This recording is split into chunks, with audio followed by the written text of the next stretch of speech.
We will now begin the Boynton Beach Community Redevelopment Agency meeting today, Monday, January 6, 2020 at 5:30 p.m.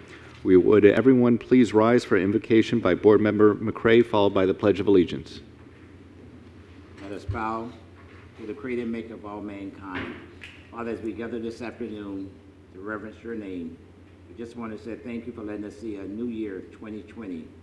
We also want to say thank you for a new start time for all of our meetings at 5:30. Thank you for the attitude that we have now. Let us continue to have it throughout this as the duration of all of our meetings. Continue to hold us in the hall of your hand. We understand what we stand in the need of. Continue to bless this great city, the CRA staff, along with everybody that works here in this great city, and all of the employees. In your name we do pray. Why? Because we know that you live. For Christ's sake, amen. Amen. Pledge allegiance to the flag of the United States of America and to the republic for which it stands, one nation, under God, indivisible, with liberty and justice for all. May I have a roll call, please? Chair Stephen Grant. Here. Vice Chair Justin Katz. Here. Board Member Mac McCray. Here. Board Member Christina Romulus. Present. Board Member Ty Conserga. Here. We have a quorum. All right. Thank you. Any additions, deletions, or corrections to the agenda? Seeing none, may I have a motion to approve? So moved. Second. All those in favor state so by saying aye. Aye. All those opposed? Tracy, do you mind closing the door? Thank you. Thank you. Tara, do we have anything from legal? No, just a Happy New Year to all of you. It's good to see you. Informational items and disclosures by board members and CRA staff. Vice Chair, would you like to begin? Nothing to disclose, but likewise, Happy New Year to everybody, and I hope everyone has a great 2020. Board Member McCray? Thank you. I have no disclosures and a Happy New Year, and I'd like to stand for this. I'd like to say to the CRA staff, thank you for your card of sympathy for my brother. I'm going to give all you a big hug now. Thank you. Thank you. Appreciate it. Thank you. All right. Board Member Romulus? How am I supposed to follow that? I'm talking. I have to go hug everybody. Happy New Year, everyone. I have nothing to disclose, but a good afternoon. Board Member Penserga? Happy New Year, everybody, and thank you to all the wonderful work that's being done by our staff. I do want to disclose that I spoke to Bonnie Miskell and Davis Camillier regarding item 14D. All right. Thank you. I just said hello to Bonnie Miskell and Davis Camillier, and I did speak to Michael Weiner, who is the owner of items 14A and 14B. And I did speak to the owner of 623 North Railroad Avenue. However, this was before to give that information to the executive director. What item is that, sir? That is item 15D. Thank you. All right. Anything else to disclose? Seeing none, moving on to announcements and awards.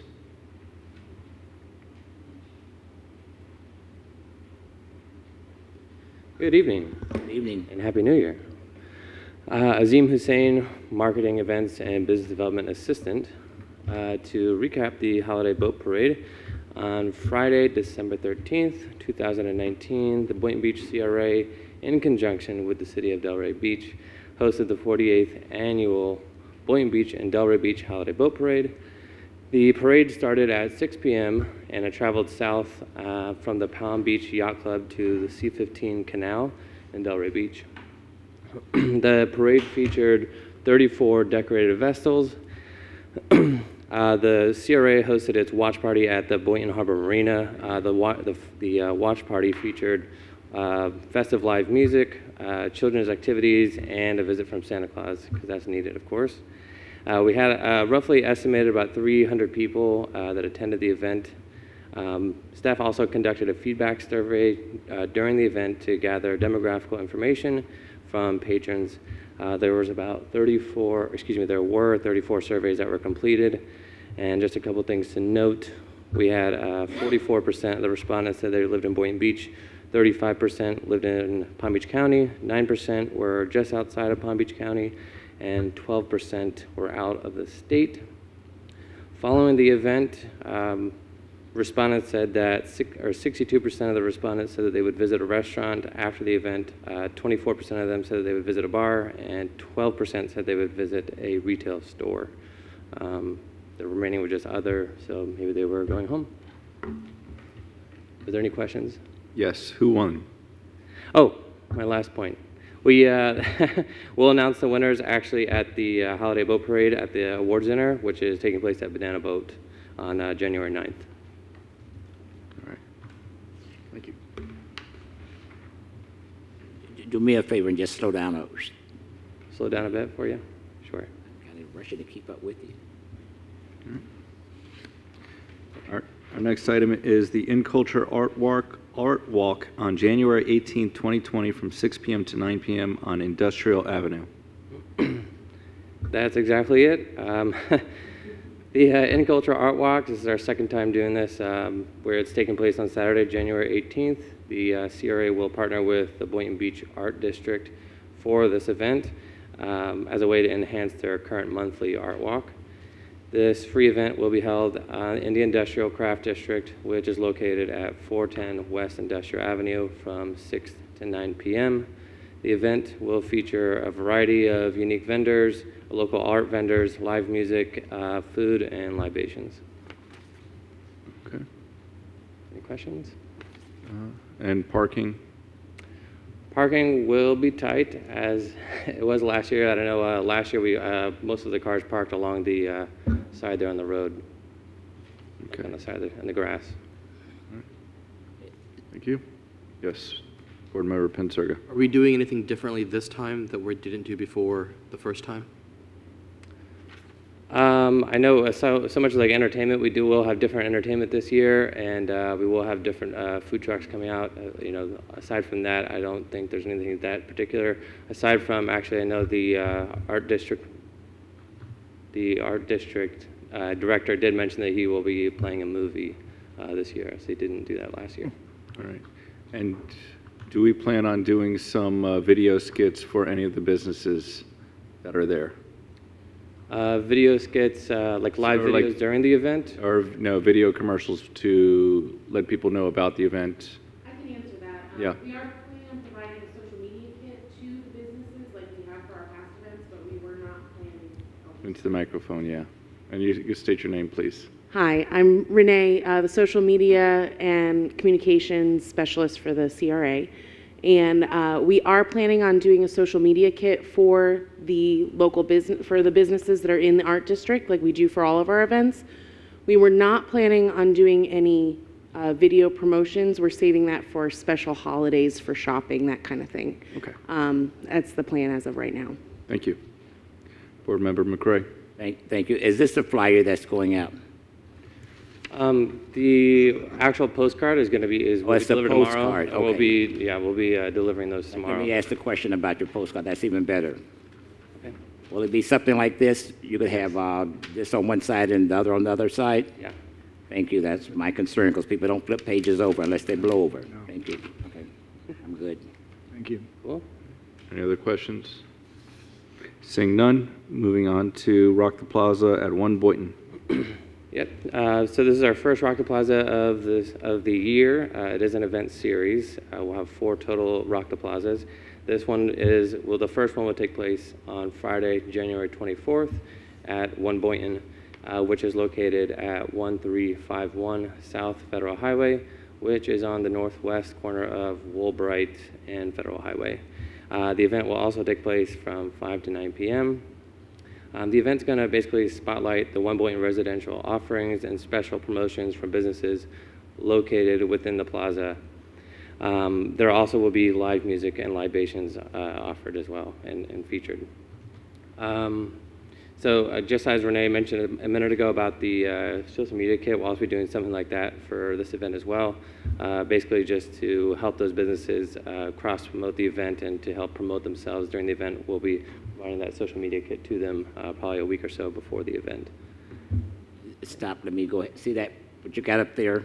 That's what I was talking about. That's what I was looking for, not this. Thank you. Okay. I see it now. I'm ahead of you all. I'm sorry. Thank you. And I think there's one more slide. We just wanted to note that, as I mentioned, there are 3 additional Rock the Plazas. Those ones will take place. The next one will be on February 29th at Ocean Palm Plaza, then March 28th at Sunshine Square, and then April 25th at Ocean Plaza. And can you put those on our calendars as well? Yes, Thank you. of course. Have you checked the weather for the March 28th one? We'll make sure we do that. I know we got rained out last time, so it was a joke, but I'm serious. Hopefully we don't get rained out again. Fingers crossed. Any other questions? No? Thank you. Thank you. Moving on to public comments. Individual speakers will be limited to 3-minute presentations. Please state your name and address for the record. These are for items not on the agenda. Going once, going twice. Public comments is now closed. Moving on to CRA projects in progress. First one is the CRA Marketing and Business Development Project Update. Tracy Smith Coffee, Marketing and Business Development. The social media video ad campaign featured 3 businesses. The Main Street Car Wash, 1 Boynton, and CK Lock Shop and Security Center.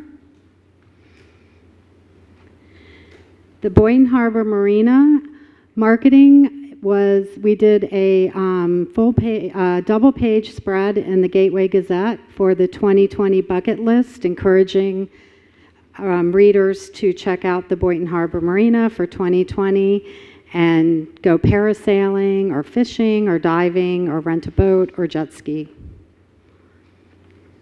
We also did an ad in the Discover the Palm Beaches for their annual official visitors guide 2020 booklet, and that it's in the last slide. Last slide. Yeah, to the right, the one on the right. That goes out to all the hotels in Palm Beach County, and it's also mailed to certain residents, and it's at the shopping centers and highway rest stops. Okay, next one, sorry. We did The Weather is Here, our transient dockage available at the Boynton Harbor Marina, and we advertised that ad in the Coastal Angler, Marina Life Magazine, and Florida Sport Fishing Journal. And we did a full-page ad for the Historic Women's Club of Boynton Beach in the Florida Jewish Directory, which is coming out at the end of this month, and it will be in all the synagogues in Palm Beach County. Thank you. Is there any questions? I don't have a question, but I have a comment. I want to tell you thank you for the improvement on your presentations from the time that you started up until now. I've seen a 360-degree change. Thank you. Kudos. Thank you. Okay. Thank you. Eye-catching. Thank you. I like that. All right. Moving on to item 10B, CRA Economic and Business Development Grant Program Update. Good evening, Board. Bonnie Nicklin, Grant Manager. As of this month, we did not receive any new applicants for the grant programs. However, I have several in the pipeline that will be coming before you in February. And then you can see the list of December 2019 new businesses BTR list on the agenda cover. Any questions? Those that are coming online in February, are those the one that's listed here under December or separate group? Oh, no, those are 2 separate categories. So the top chart is the economic development grant applicants, and then the bottom list is the BTRs that are issued inside our district by the city of Boynton Beach. So we just kind of merged 2 business development topics into one agenda cover. Okay. Bonnie, would you mention the meeting that you spoke to today, you and Renee and Teresa? Sure. I had a grant meeting with a realtor who was looking to move her office east anyways, and she ended up inviting us to come speak to her seminar today. We spoke after Dorothy Jacks with the Palm Beach County spoke and told a group of about 25 realtors, about the redevelopment projects going on in the CRA, the grant programs available, and also our SMOP program. So it was a really good opportunity. There was lots of great questions, and it was nice to get the word out there. Thank you. I'm going to say thank you, too. I'm glad you're marketing us. Thank you.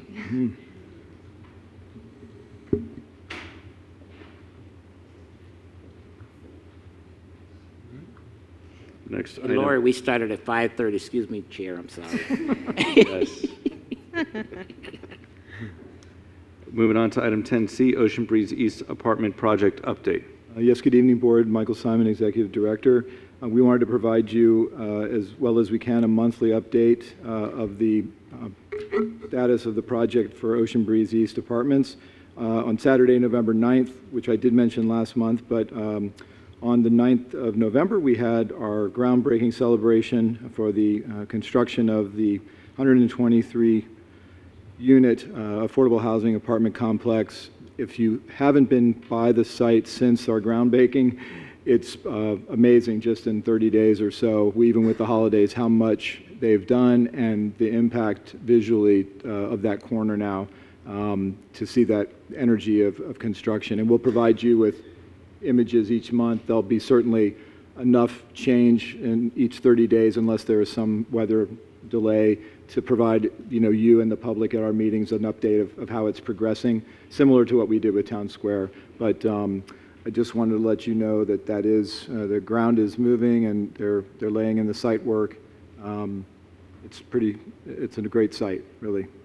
Thank you again for all of your support. And this is a 9% low-income housing tax credit deal, so the CRA sold the land for $800,000 and provided about $567,000 in local match, and the rest of the project is funded 100% through the low-income housing tax credit program. So kudos to you. We really netted out about $250,000 savings to the agency, and we have about a $26 million project in the end, so it's fabulous.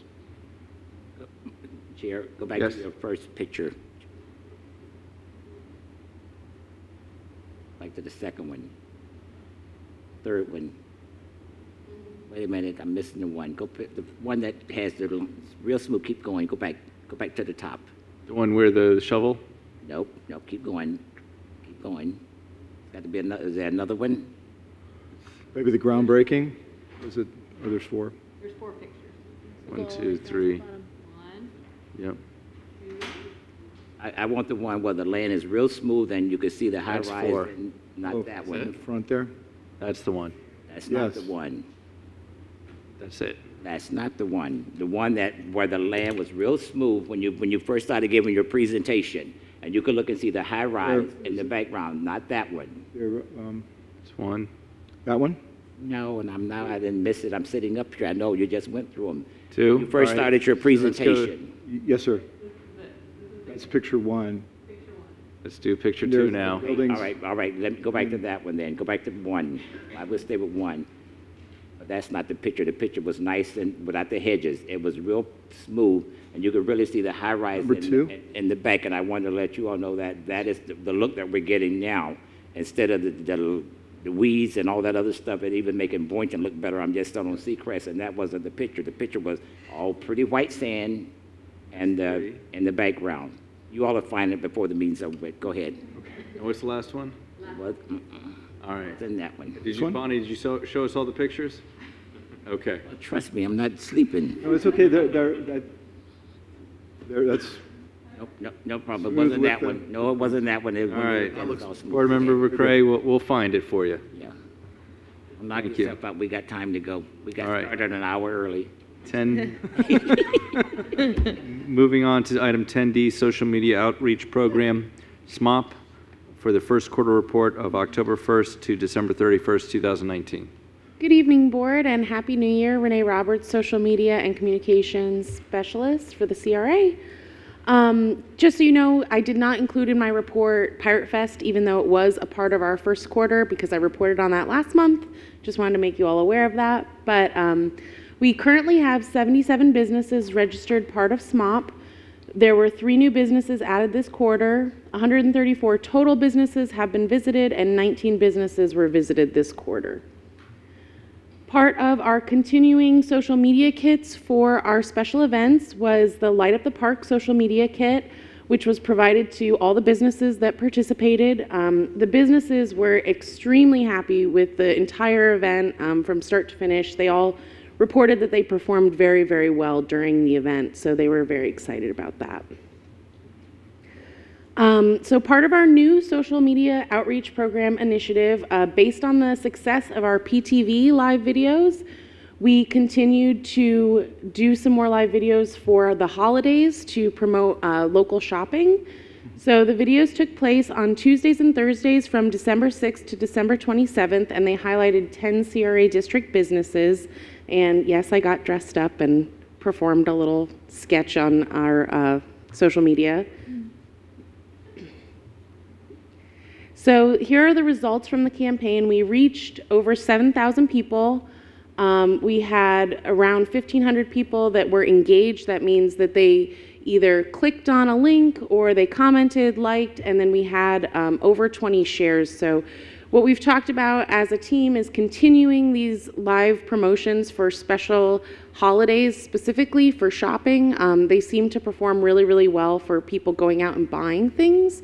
So that is our plan for, Mother's Day, Father's Day, that kind of major shopping holidays. We want to continue this live video promotion. Our Boynton Beach CRA blog continues to perform well. These are the blogs that were completed this quarter. And then future projects include collaborating with the special events team for all of our upcoming events in 2020, which there's a lot of them, and we're excited about that. Assistance for businesses with advertising their seasonal specials, which include that future video campaign that I was telling you about. The customized media kits for businesses in support of their marketing efforts and teaching them how to use those social media kits. And then continued one-on-one assistance for businesses as needed. They know that they can call me, if they're having issues with their email service or just some help with their social media. So do you have any questions? Not seeing any. Thank you. Thank you. Was that the social media activity too? No. Okay. Moving on to the social media activity report for project development first quarter. I'm back. So between October 1st and 2019 and December 31st, 2019, staff created 16 organic posts featuring CRA projects and redevelopment initiatives. The posts reached a total of 8,401 people and received 316 engagements, which is defined as likes, comments, shares, and clicks. Basically, the purpose of these posts is to provide updates on various projects and activities to reaffirm the public that the CRA plan is being implemented and the redevelopment dollars are at work. So upcoming activities for the future quarter that will be included in the social media promotion of CRA projects in progress are the completion of the old high school as part of the update on the Town Square project, update of the model block homes on Northwest 11th Avenue, update of the Northeast 1st Street water main replacement project by Killebrew Inc., and the update of the Ocean Breeze East apartment construction. Any questions? Seeing any questions? Nope. Thank you. Thank you.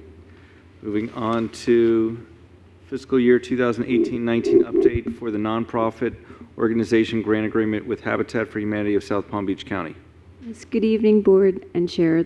It's Twee Shutt for the record. This is just a reporting for the second reimbursement for the Habitat for Humanity grant recipients' request for the reimbursement of a portion of the $75,000 grant that was given to them. Again, in attachment 2, Bonnie has it on, is the progress of the construction for the East 12th Avenue properties. There are 2 villas that are being constructed. In addition to those villas, there are new construction.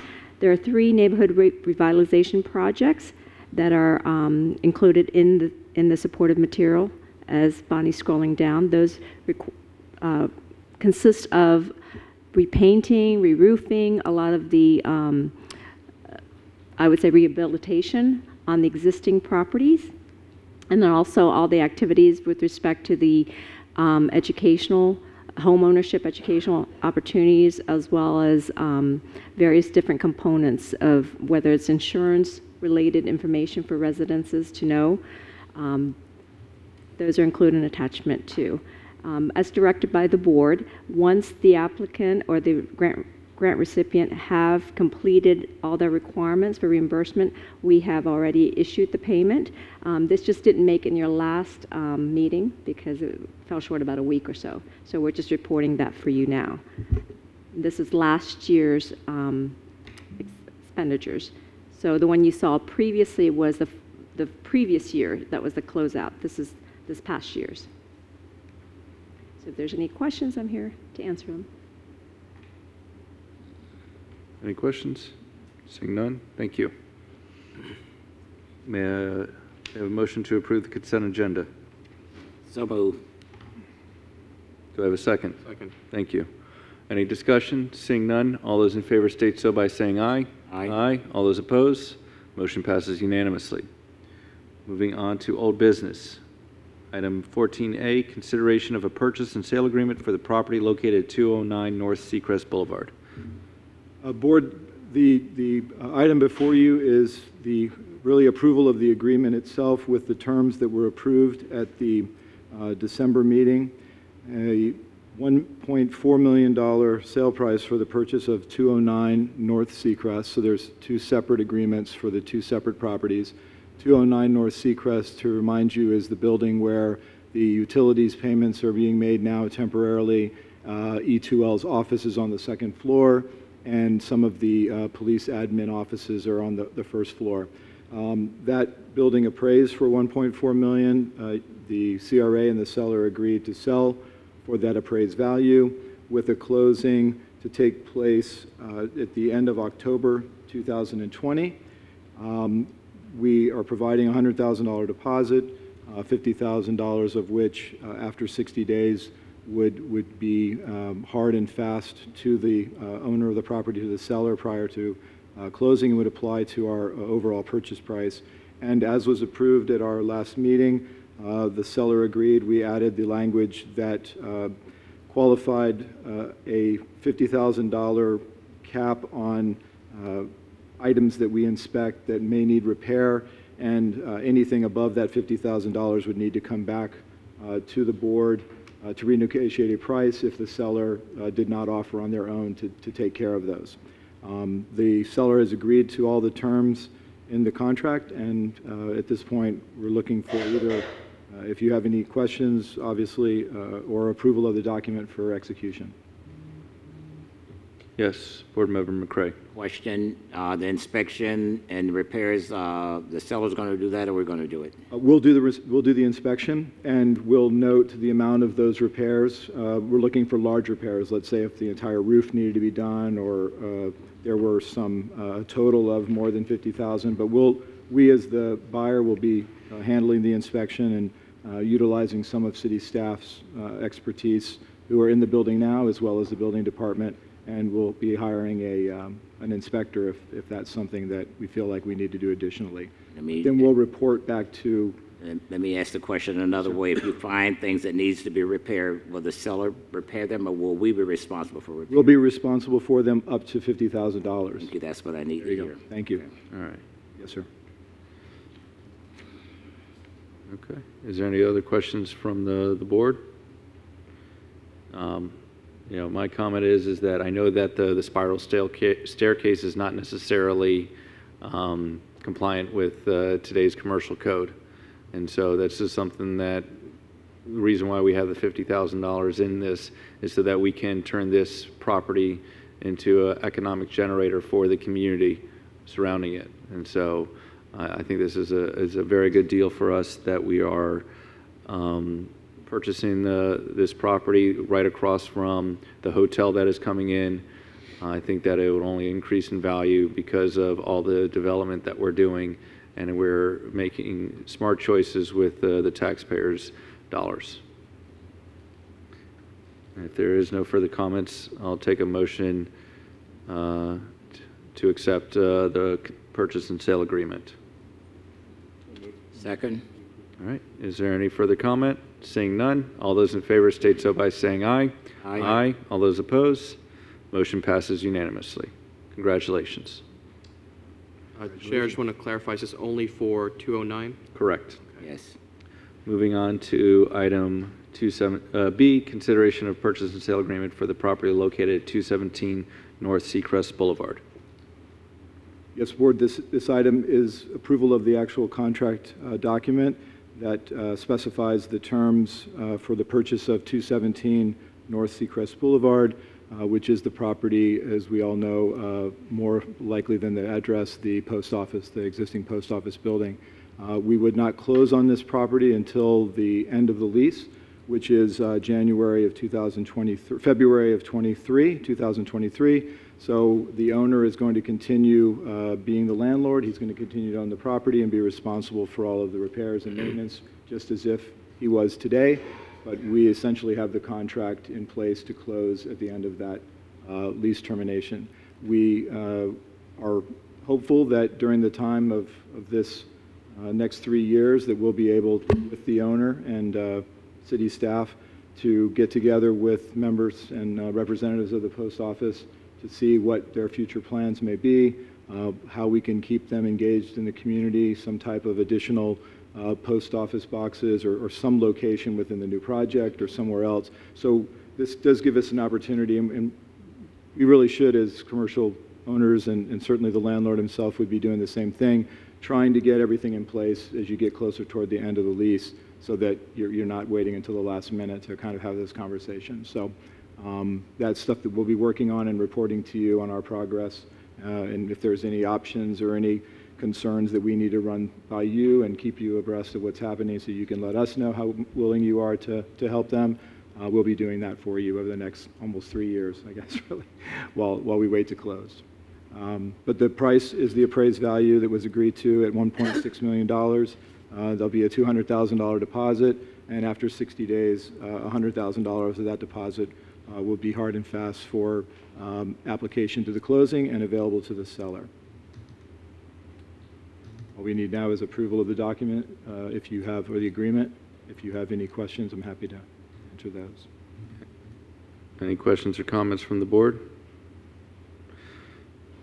Seeing none. My comment is that we're optioning this property for 3 years, and so the fact is that we might not be the end up owner of this property, but we can pick who the owner is. And so if somebody wants to buy this property for $2 million, that's something that is very advantageous for us. This is our main corner, main intersection. And I feel that having this corner will definitely add value to our downtown. We'll have a lot, and this is something we may not get another opportunity to do in the future.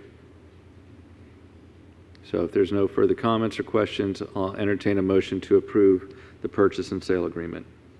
Second. For discussion? Yes. Okay, I was one of those that when this first came about, I was not in favor of approving this. Okay, the more I looked at that building and the way it makes that corner look, and having driven through Broward County and watched the newness of their post office, and also I've seen several here in Palm Beach County, the new constructions and the way those buildings look, it would be negligence on of us not to go ahead and move on this property. So everything I said bad about it, I take back now, and I'm in favor. All right. Thank you. Thank you. New year. You can do that. Thank you for your support. New year, new you. All right. Seeing no more further comments, all those in favor state so by saying aye. Aye. All those opposed, motion passes unanimously. Congratulations. Thank you. Congratulations to you. Fiscal year 2018-19 closeout for the nonprofit organization grant agreement with the Community Caring Center of or is it Palm Beach County now? Well, our grant recipient is still under that name. Okay, of Greater Boynton Beach. Unfortunately, I couldn't change it. TWE shut for the record.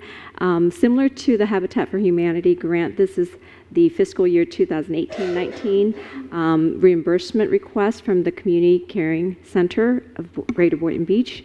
Unlike the Habitat, they were able to fulfill their grant requirements within 2 quarters. So this is their closeout for this quarter, and this will be the final disbursement to the CCC for the nonprofit grant. They're requesting $9,500, which is the final payment. All the grant supportive documents is in attachment 2.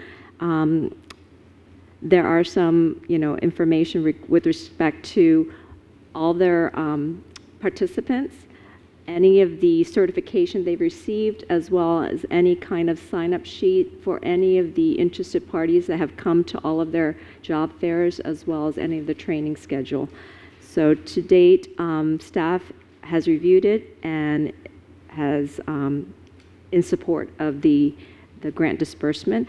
The board will need to approve this before we disperse it, unlike Habitat, where you gave staff the authority to issue the payment so that it doesn't hold up any of their construction or any of their progress with respect to the building of the residential structures. This particular grant recipient had other milestones, so the board probably felt that it's best to bring it back to the board in order to get reimbursement dispersed. So we're here to ask for your approval. I have a question. Sure. Yes. Thank you. True, before we move on this, how many grants have this Community Caring Center of Boynton received? I'm just saying, is this, I know this can't be the first one we've given grants prior. Is this the? Yes, we've given them a grant in 2017-18. It's approximately 47,000. This particular grant for this past year, the board did allocate only a certain percentage of the 95,000 were to go to the economic development component of it. The rest would have to go to the affordable housing category. They received 19,000 just this year. Thank you. In the past. You answered my question. Thank you. Thank you. Motion to approve. Do I have a second? Second. Thank you. Any further discussion? Seeing none, all those in favor state so by saying aye. Aye. All those opposed, motion passes unanimously. Moving on to item 14D, project update on Ocean One Boynton LLC. Yes, Board, this is a project update on the Ocean One project, Boynton LLC, which is located partially on the CRA-owned property, or previously owned CRA-owned property at 222 North Federal Highway. We sold the property as a result of a letter of interest and intent submitted by Ocean One Boynton LLC in order to construct a master plan project, the first phase of which was a 231 multifamily residential rental project with structured parking and 8,600 square feet of commercial space.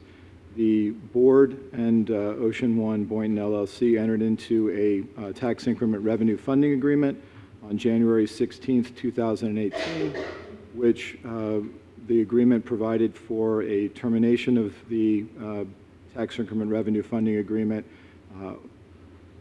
as a result of non-commencement of construction. On that date of automatic termination, if you will, would be January 16th of 2020, which is approaching.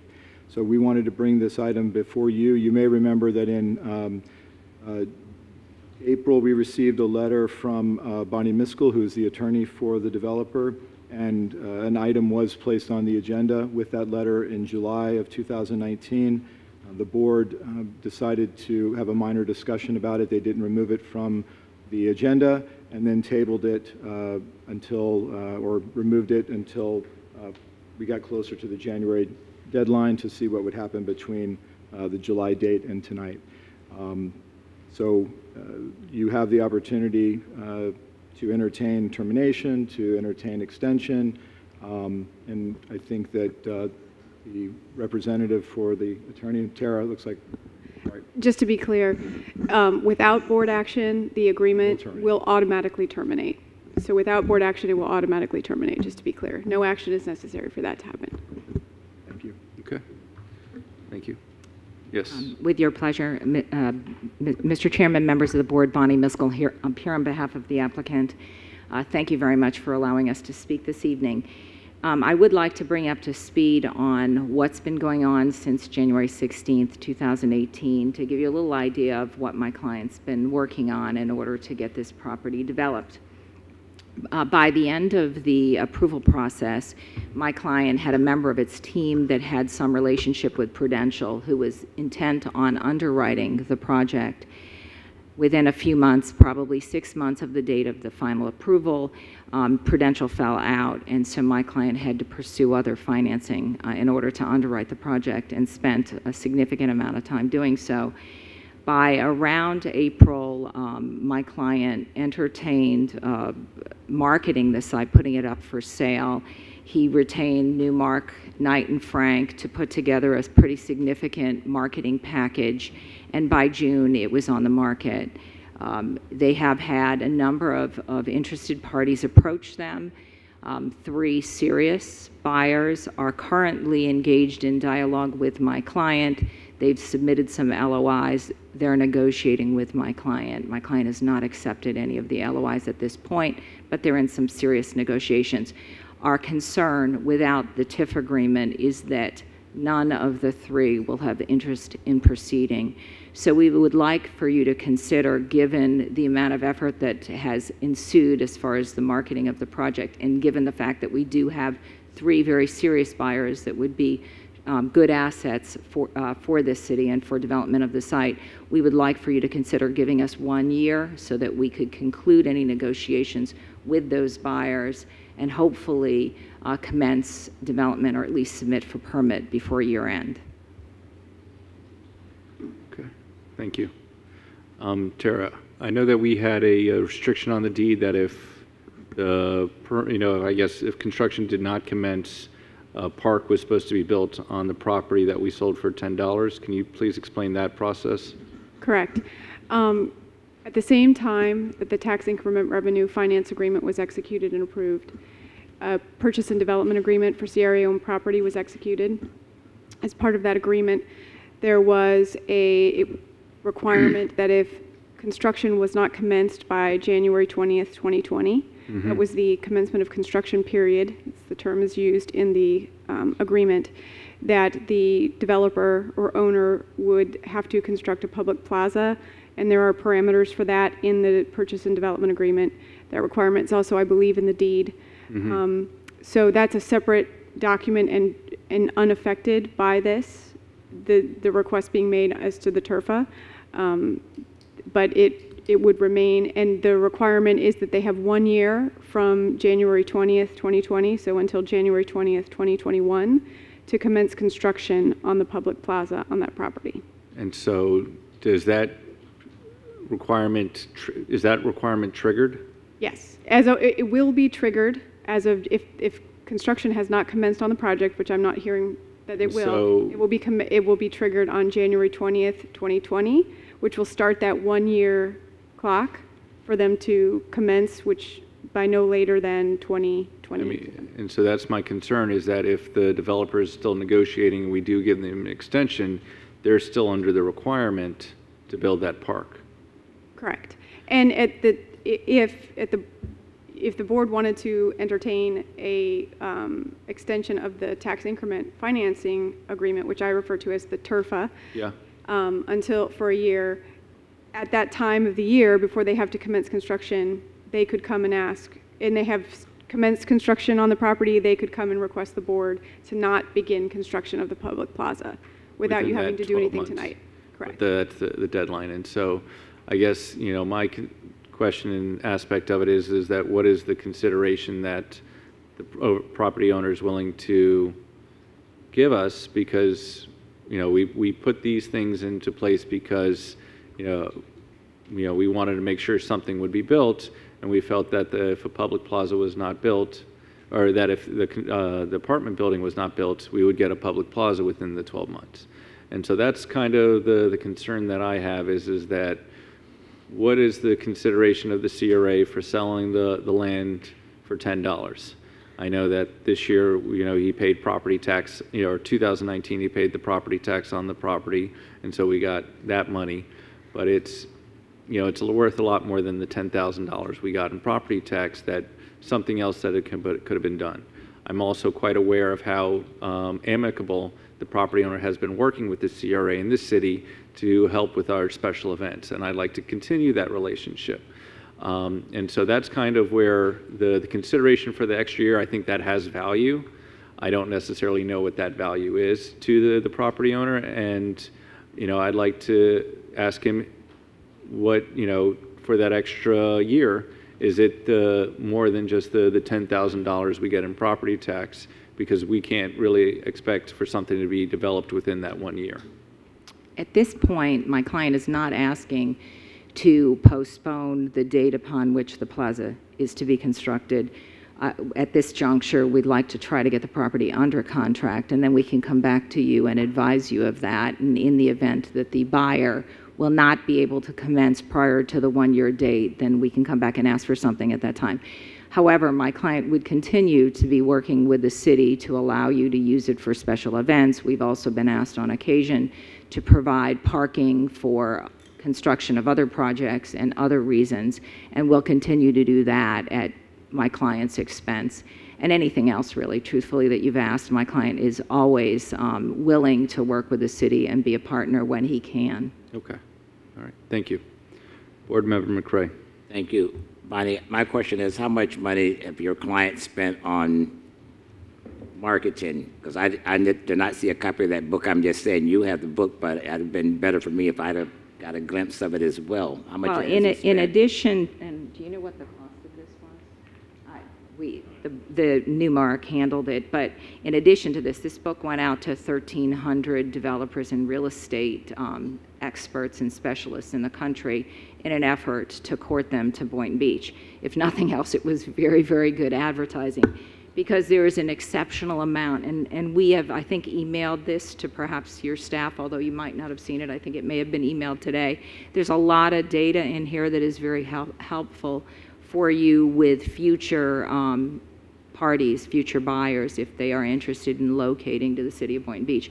But it went out to 1,300 professionals across the country. But we're not quite sure how much was spent, but I suspect significant. All right, let me ask another question. I'm just saying I'm glad he's marketing Boynton. I'm glad he's marketing the property itself. I'm just saying, with the 1-year extension, I'm just saying, is he is he sincere about making sure, that he can get this off the ground? Because I've had citizens said, what are y'all going to do with the old bank property over there? I'm like saying, we're trying to build on it, and I hate for us to put anything over there that's not comparable with what we're already doing downtown, plaza, whatever, but I'm willing to go ahead and give him that extension. I am. My vote would be to give him the extension for that 1 year to see if he can make this happen. I'm just saying, we waited thus for it. I'm just saying I don't want to do anything rushing that can negate something that might probably happen after we vote no or vote yes, and then they say like, wow, we should have waited just a few more, but I'm in favor of giving him at least an extension to see what happens. Thank you very much. I am. Yes, Board Member Pitserka. Bonnie, you mentioned 1,300 people, 1,300 realtors received this? Developers, real estate professionals, commercial brokers, Understood. Yes. What do we know from them and just general feedback? Why do we only have 3 interested parties right now? Why not more? What challenges is this project facing exactly? Well, there have been more than the 3. The 3 are the serious and viable buyers that are interested in taking down the whole site. We've been approached by a hotel developer, but they're not interested in the entire site. And if my client's going to parcel it off, he'd like to see it come out of the ground as one. So that one wasn't quite, it didn't quite cut the mustard. But, some of the problems that exist right now as far as residential is concerned is what the rental rates are that are out there. And the Boynton comps that are currently out there are low, unfortunately. So they're coming in here thinking, well, you're just north of Delray, and they look at the Delray rents, but when they get in and they do that data and the research, they find, at least $1 difference. So we've struggled with that, and in fact, that may be why Prudential walked originally from allowing my client to develop it on his own. So those are some of the things. It really is going to have to be a mixed-use developer. It has to be a special developer that can balance out the site, and the 3 that we have, we think, are far more or readily able to do it than any of the others that we've talked to. All right. And so, yeah, it's tough to compare us where he's can build up to 15 stories versus Delray's 4 stories or 3 stories. That's right. And there. so, they're going to get a lot higher, price because they can't have the same supply.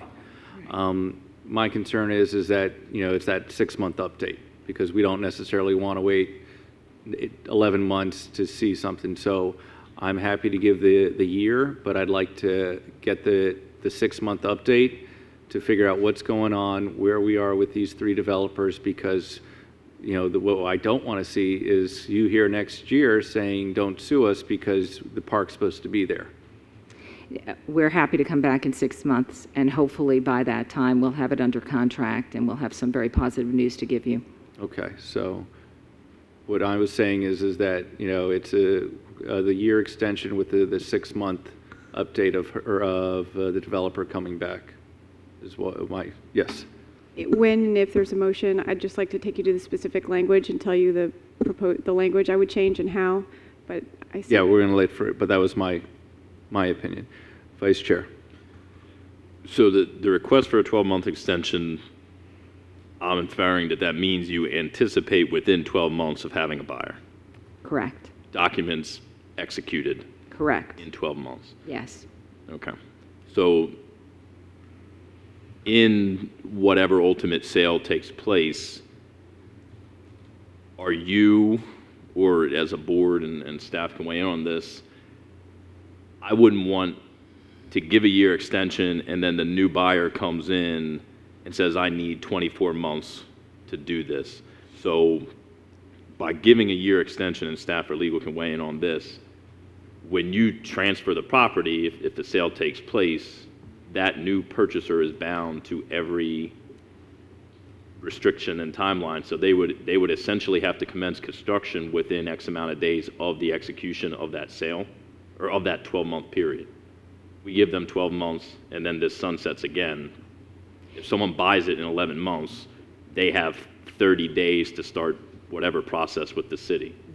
Any buyer that's looking at it, and they're all sophisticated buyers, would have to they've already reviewed the packages, so they understand the current documents that are pending. If they need to change it, then all bets are off. They're going to have to come back to you and seek approvals and do whatever else is necessary to proceed, and they'd obviously be proceeding at their own risk, unless, of course, they're coming in to commence development under the scheme that we've already submitted and obtained approval. So, and again, I'm only expressing my opinion, but I hope the other board members would agree with it, is that I would prefer personally that it be conveyed to any potential purchasers of the project that the expectation is that you will adhere to this 12-month extension, which means you will start it 12 months from the 20th of January. I don't want, because our hands will be tied, I'd be remiss if someone bought it in 11 months, came in here on the meeting before the expiration of the deal and said, look, we just bought it, there's no way we're going to be able to do it. I don't want to get handcuffed into this turning into a 2 or 3 year extension. So, as long as legal can confirm to me that if someone takes transfer of the property, this 1 year extension of all the agreements would bind them to start construction 12 months from the 20th. Any assignment of anybody who is assigned the agreement would be subject to the terms of the agreement. Okay. And which would be to start construction of the park in the next 12 months. Well, if we haven't commenced construction on the project itself, which is highly unlikely considering there aren't permitted plans and a permit waiting to be built. So that's my concern right now. If construction of the project didn't start by January 20th, 2020 right now, all of the agreements would expire. It might help if the document has a definition for commencement of construction, so you can know what that actually, the turning point of that is.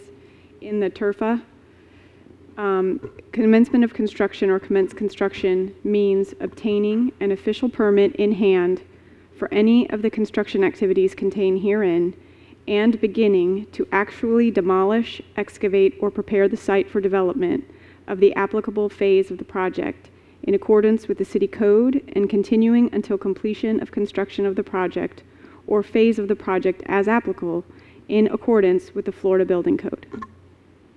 That's a mouthful, but That's of phase one. So what- The 231 units. That construction commencement definition applies to that project itself. As of 12 months from today, regardless of the commencement of construction on phase one, they are responsible to commence construction on the public plaza, I get that. separate from the phase. So if the way I think you're trying to, if I may, the acknowledgement that a sale of the project, which at this point is phase one of the project, that's all that your TRFA is connected to. If that sale took place 10 months from now, and the new owner has now a site plan that is on hold with the city for several years under which I think is reasonable to ask how that process would work if the developer found a buyer in the next 10 months, because unlike you're not the city commission, so you're not privy and aware of what the decisions have been made at the city commission level with regard to the approval of a hold on the site plan for, I think, till 2023. So right now, there's a site plan hold up as well as marketing the project itself. So it is very unlikely that any commencement of construction would take place on the 231 unit project, even really if it's sold tomorrow. If he could find someone tomorrow to take the project, it has to be construction designed and permitted through the city in the next 8 to 10 months to begin construction. So you need to be realistically aware that all you're doing is allowing the TRFA paper, the money paper, to be used as an incentive for his sale or his development proposal for the next 12 months as opposed to it ending today, and he doesn't have that agreement with the CRA for that funding. That's really the only thing that would change in the TRFA at this point. There is no time frame, unfortunately. If he built the park in 12 months, there's no clock on the other side of the park that says when he has to begin construction on phase one either. So that's my concern now in hindsight, because this project was rolling, I think, before we even got up here, and then we were involved in further approvals or the ultimate approvals that led to this. Is the client agreeable and per staff's, advice on this? There is no clock beyond the park right now. Right. What if I want a clock? What if because it's not in there, which means if they build the plaza, they get the land for $10, they put up whatever a plaza is, and then it could be the new owner could wait 5 years or 10. There could be anything could happen, and that could be 5 or 10 years, just like it's been 10 years. Yeah. Just before, sorry, Bonnie, two things that I just want to make you aware of in the agreement that may help with that discussion. The first one is, just to go back to the assignment, any assignment of the contract requires approval of the CRA board, which shall not be unreasonably withheld, but at that time you would understand who's going to be purchasing the property. So that is a provision of the agreement. The second portion of it with regard to, is that aside from the commencement of construction requirements in section 3, there is a termination section, section 9, which is what is being asked to be extended. So the termination, currently the agreement automatically terminates within 2 years, so January 20th, 2020, if commencement of construction has not occurred. What's being asked is for you to extend both the time period in section 3 for them to commence construction and the termination date. And what I understand, and Bonnie can confirm, is they're asking for a year on both of those. So if commencement of construction hasn't occurred by January 1st, 2021, per their request, the whole agreement would automatically terminate. Because today, by its current terms, it would be January 20th, 2020, it would automatically terminate. So would it be, while conveying this, and again, at this point, it's only my thoughts, would it be more appropriate, Tara, to, at the time that a property owner came in to purchase it, and we have to approve of that transfer you just said, right?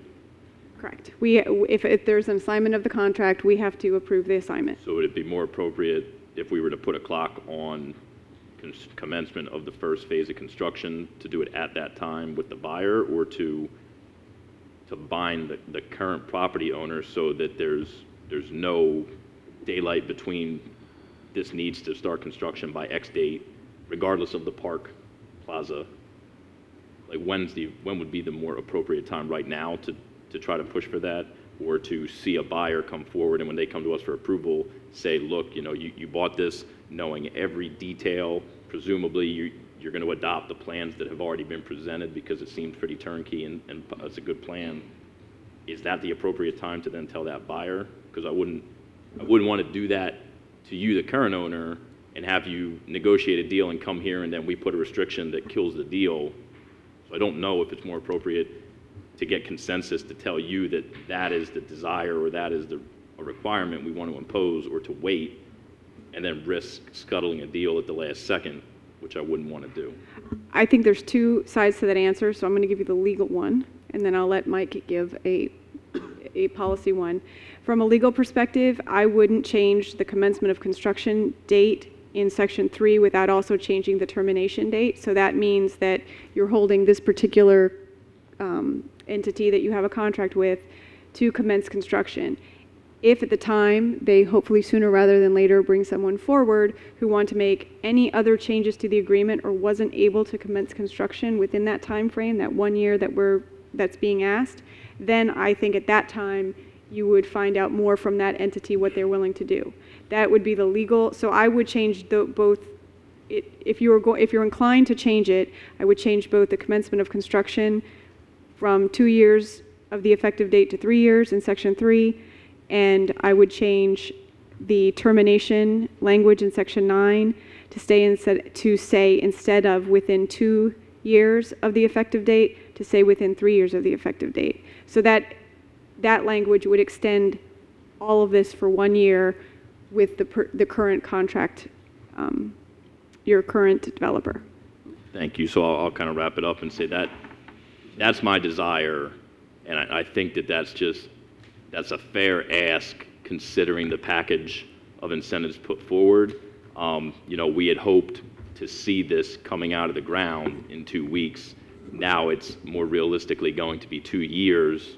I think that's a fair request given what the CRA has put on the table as far as incentivizing the development, and that's the direction I would like to go in, is to set a firm clock so that any potential buyer understands that, again, my position is that if someone buys it and comes in here and says, I need 36 months or 24 months, my position is to vote no, because this was supposed to be, or hopefully was going to be, one of the first projects coming out of the ground in the new downtown after 500 Ocean.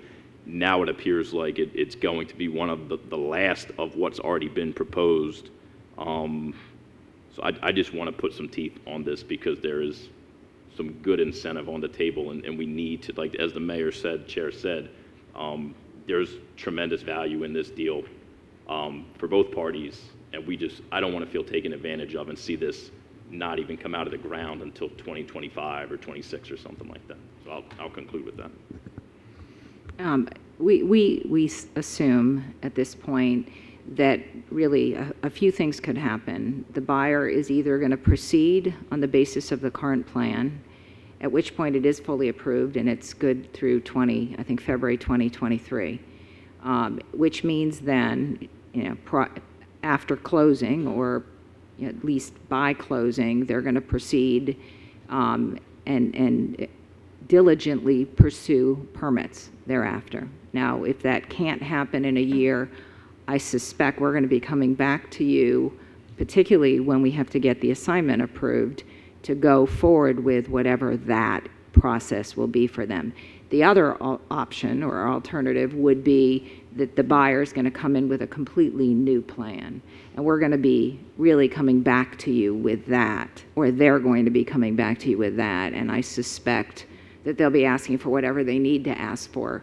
We don't know that at this time, but I think by 6 months from now, we can give you a lot more information because we will understand better, number one, what they want to do, and number two, who that one buyer is that we're going to be dealing with and what their timeframes are. So to staff then, if the property were to be sold and the new owner were to come back and say, look, I've got a completely different plan, what are the implications of that scenario on all these agreements? Because all the agreements in place and the monies are for the current plan. So if someone comes in and says, I've got a completely different project, I'm going to submit a site plan, whatever, all the normal stuff, what does that do to the current agreement? If there is any changes to the current agreement and the terms thereof, which we have fairly specific requirements about what the development is required to be, including exhibits, they would need to come to the board and request amendments to the agreement to allow for those changes. The only thing I'd like to add to my previous comment is that to address your concern, you could ask at this time that we're going to amend section 3.1, which currently says developer agrees to commence construction of the project within 2 years of the effective date of this agreement. We're going to, what's being requested is that we make it say within 3 years of the effective date of this agreement.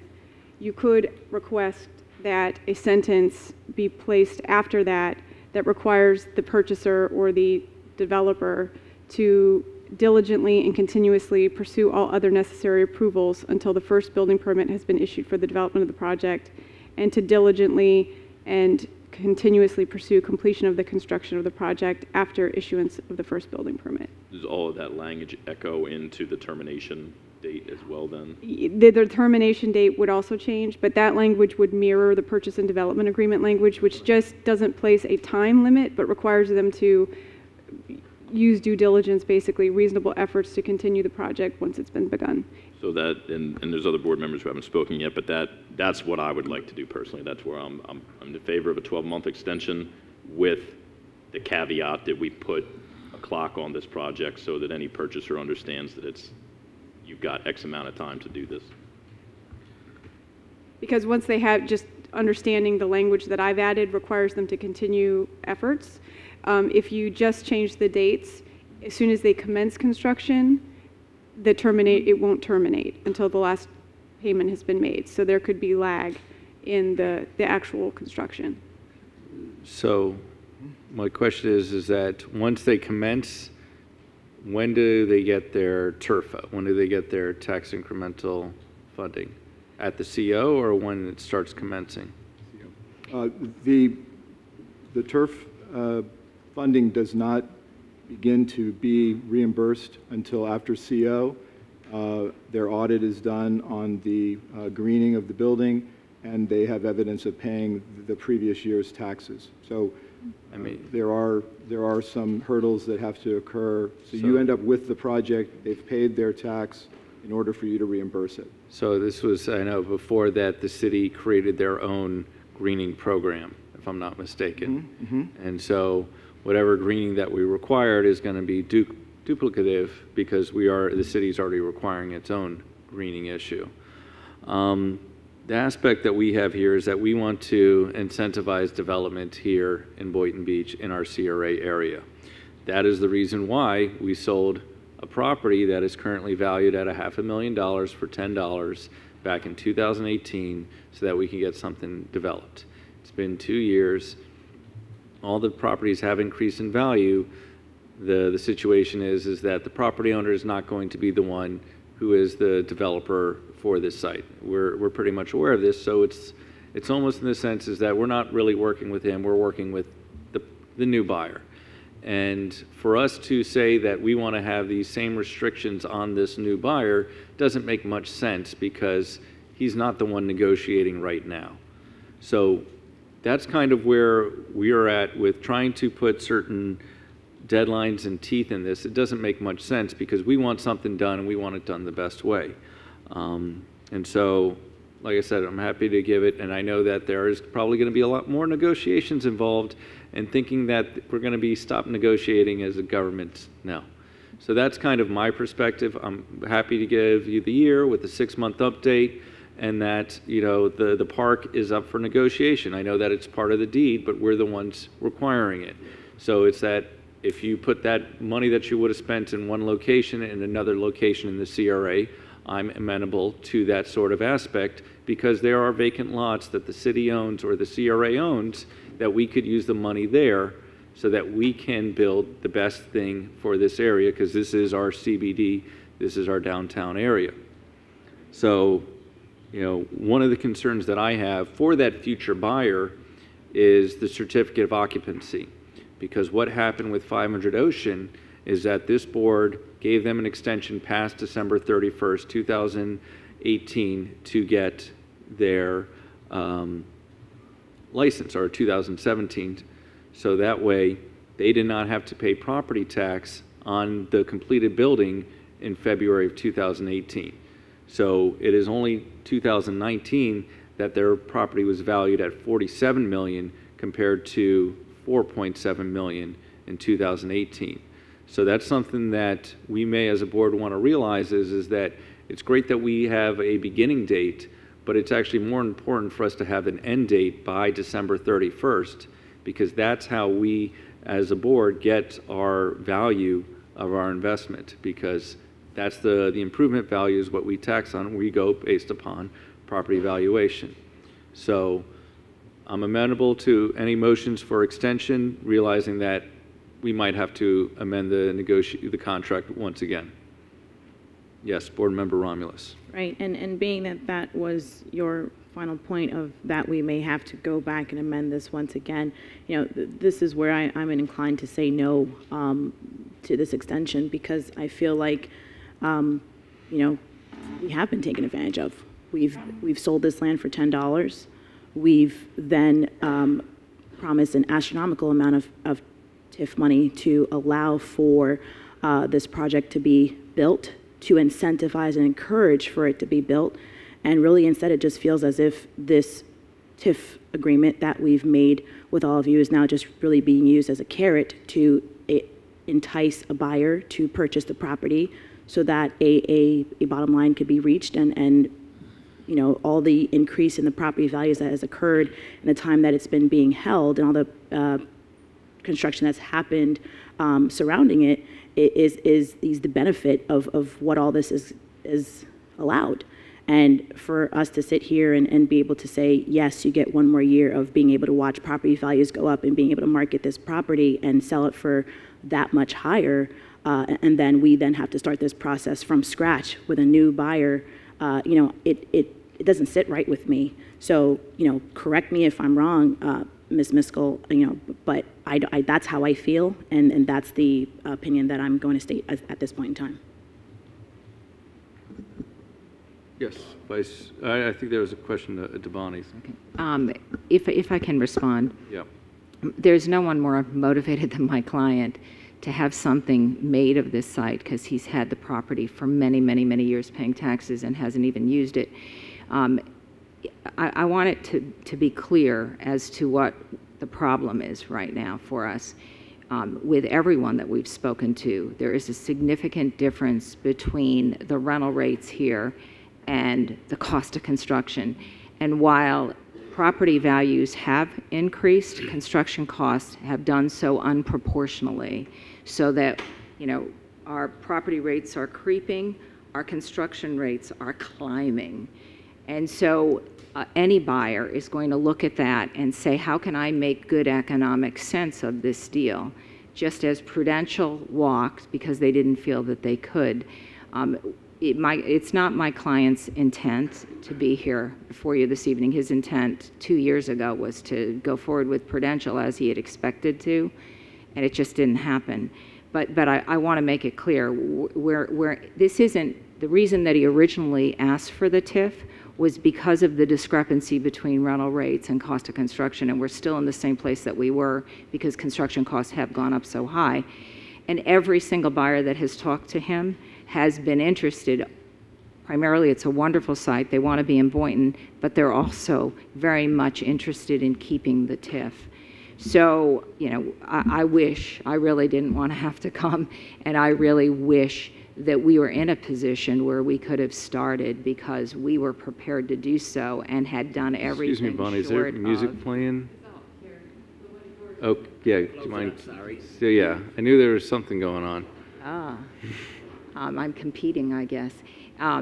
We had gone as far as we could go short of spending very, very large dollars on construction drawings, which you normally would get through the money that you're underwriting the project and paying the impact fees that you would have to pay in order to commence the construction.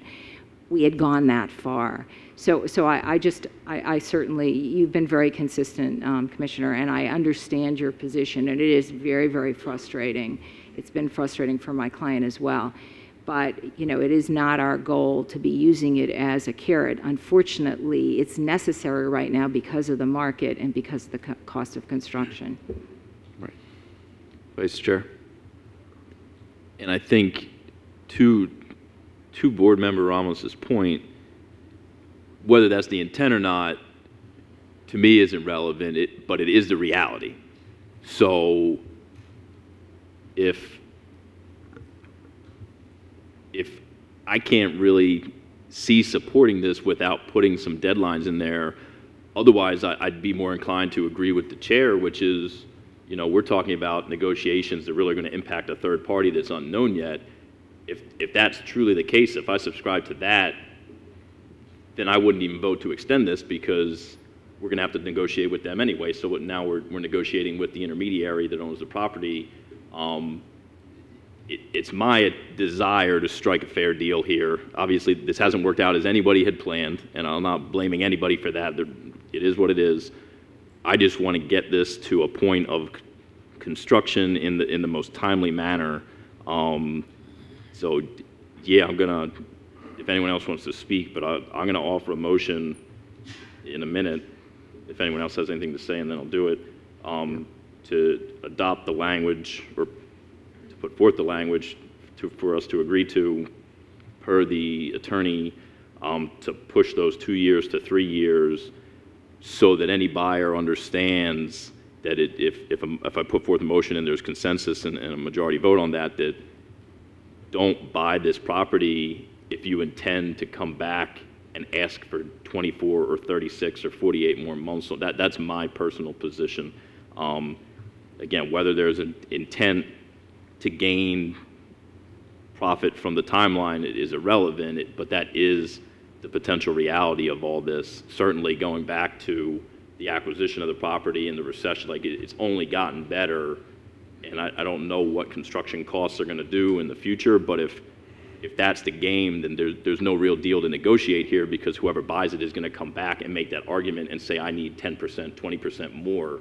So to me, I'm going to put forth the motion for the lawyer's language pending any further discussion, just because I don't want to approve this extension and then leave this dais in 2 years when I'm termed out and have sat up here for 6 years and not seen a shovel go in the ground on this. I don't think that's a reasonable time period for us to have to accept, given the incentives on the table. And I don't think we have any problem with the language that was presented to you by your attorney. Would you like me to read it again for you so you can understand what that language was? So the proposal per Board Member Katz is to amend Section 3.1 to strike 2 so that it will read, within 3 years of the effective date of this agreement. Oh, sorry about that. I'm just reading my added language, not the whole language. Let me try that again with a little more clarity. So Section 3.1, if per the motion, would be revised to say, developer agrees to commence construction of the project within 3 years of the effective date of this agreement. Developer shall diligently and continuously pursue completion of construction of the project after issuance of the first building permit, subject to force majeure.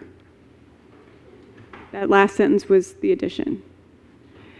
And then Section 9 would be amended to read, I scroll too far.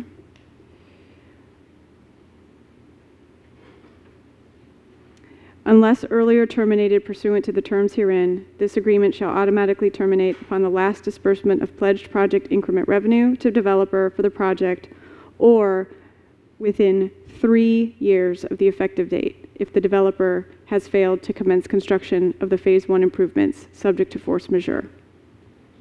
So again, just boiling down all the legal language, we would be awarding the 12-month extension that's being requested, and the understanding would be in pushing the sale of this project to any potential buyer that now they understand that they have a hard clock that regardless of the plaza construction and all that they have to commence construction on phase 1. Correct, and continue it to completion. So pending any further discussion, that will be my motion. That's your motion. Second. Yes, Board Member Romulus. So I'm fine with the motion. I'm willing to vote in favor of it. But one thing I want to harp on in terms of what Board Member Katz mentioned is that, you know, we've put faith in this project for it to come out of the ground, and we are now putting more faith to give you another year to potentially bring this project out of the ground. And I don't want to see in 2022 when I'm leaving that there's still no project coming out of the ground, and it's an I told you so situation where it felt like, well, here we go again. We put our faith and nothing happened. So I'm hoping that you'll make a believer out of me, and we'll take it from there. Board Member McCray. Thank you. I would like to say to Commissioner, Board Member Katz, and the Board Member Romulus, it's not a bad feeling not seeing it coming out of the ground. I'm leaving and it's not coming out of the ground, okay? Thank you. Carried on. Yeah, I'm going to carry it on. And I'm aware that we're getting a park if it doesn't. So is there any further discussion? Mr. Camilleri, did you want to say something before we finalize? Hi. Good evening, ladies and gentlemen. Davis Camilleri, principal of this project. So I understand that we are all disappointed, and I understand that you all are disappointed. I know that feeling. I've been trying to build this project since '07. And in '07, it didn't come out of the ground. And the project to the north of me came out of the ground. They went bankrupt. The project across the street from me went bankrupt. I'm the only project that has been there. And I am not a fly-by-night kind of guy. I have committed to Boynton. I've been an investor here since 1986, which many of you know. And though I don't live here year-round, or haven't, I believe this is a great piece of property, and I believe it should be developed that way. I have never tried to come in here and jam something down your throats that you didn't want, and I thought we were all in the boat rowing together.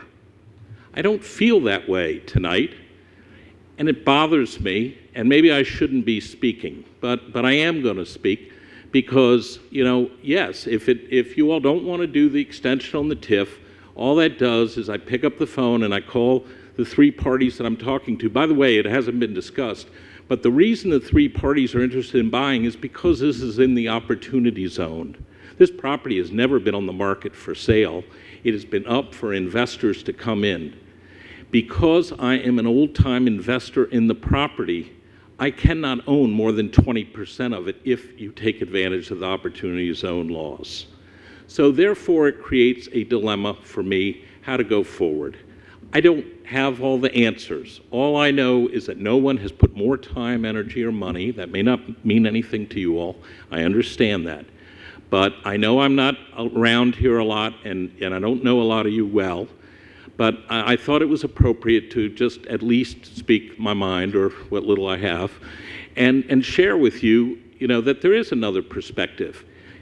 Taking away the TIF, this is me, now I'm out there talking to potential investors, whatever form they come in, under the opportunity zone, they're going to have 80%. So in that scenario, I'm probably not going to be running the project if I stay in. But I don't think it makes any sense to take away the TIF after I've told them we're open for business in Boynton. For many years, Boynton has not been open for business. And I sat there and just sat there, and nothing I could do about it. But I think that you all are open for business. I think we all recognize there's not a lot of residential projects coming up in Boynton right now. And it's going to take a little creativity and hang in there and stick-to-itiveness to get it done. I can't promise you, I can't guarantee you anything. I didn't when we did those agreements, and I won't do it tonight or any other day. But I will commit to be straight and meet anybody, anytime, and those of you who have met with me, I think, have always felt that I've been pretty genuine. I don't believe I've ever told anybody wrong. If I have, tell me out, call me out on it. But I think, look, the only way this project gets done to all of our benefits is working together. I hope that we can find a way to work together, and we will do it and expedite the project as best we can. Chair. Yes, Board Member McCray.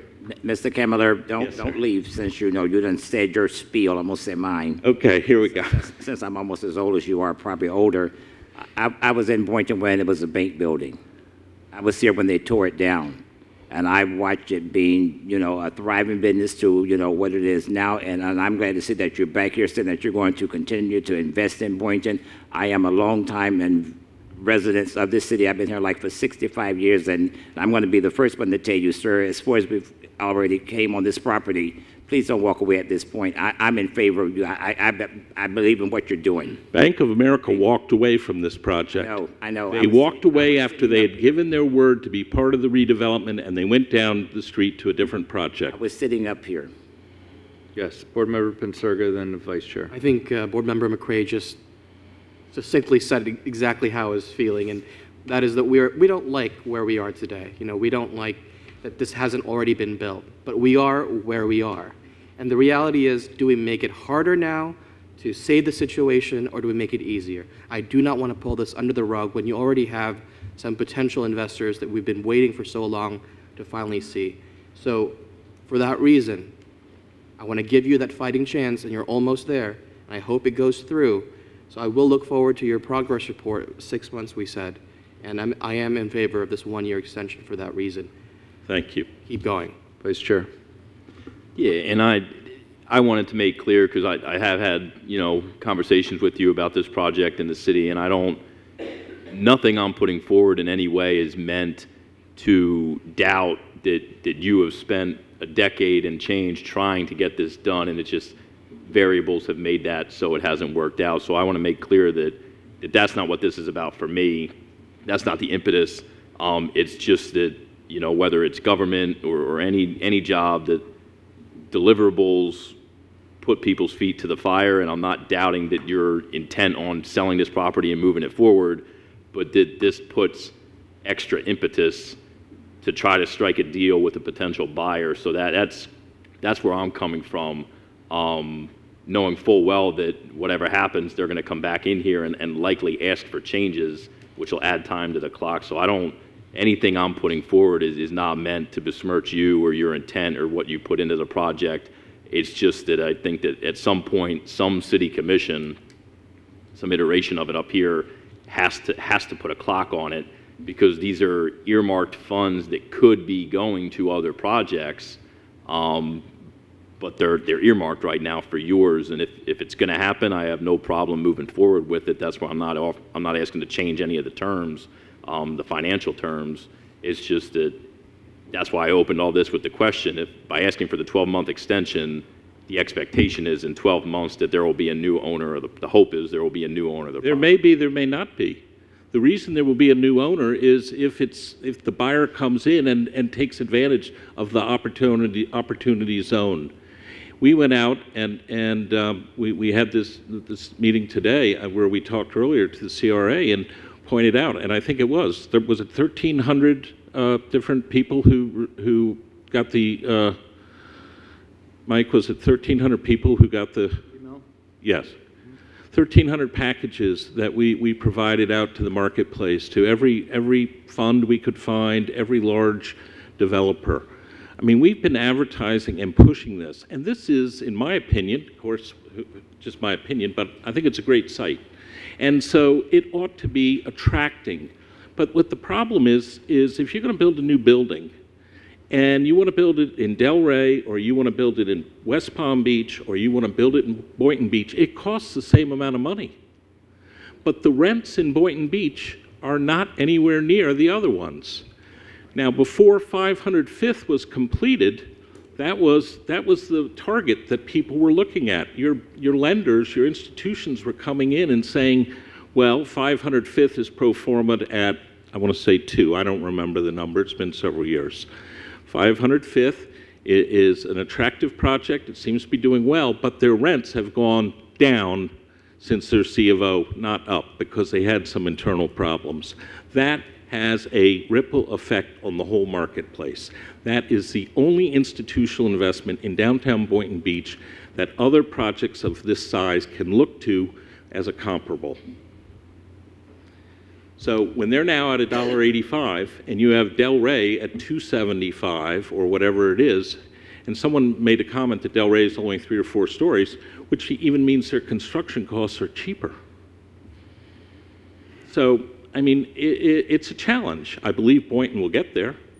I just believe we all need to kind of row together here and understand that it's to everybody's advantage to figure out the solution here. And I will make the commitment to be more transparent and more visible, to keep the communication better. I think maybe if it had been better, we wouldn't be here tonight. Yes. Board Member Romulus? And you've made my point. Thank you, Mr. Camilleri, for ending off on that note, because that's exactly where I stand. I feel like there was a lack of communication between your party and ours, and it led to this point of feeling like we've been delayed and just kind of held off. I agree with you. That's why I'm standing here. Thank you. So that is my point moving forward. You know, I am in agreement with Vice Chair's motion where we can extend this out, but I want to see better communication, and I want to make sure that we understand what you're doing. So, for example, tonight, hearing about this marking that you're doing on the property, this is the first time I'm hearing of it. I had no idea that you were doing that. So it's things like this where I intentionally played devil's advocate tonight because I wanted to touch a nerve and to make sure that you understand that it's not just me, but it's also the residents of Costa Costa, Marina Village that are, you know, looking at your property and saying, why isn't it there? And they're my constituents. They're in my ears and my emails saying, hey, what happened? I thought we were supposed to get this building built, and why isn't it here yet? So when I speak from this point of view, it's because that's what I'm conveying of the constituents who I represent.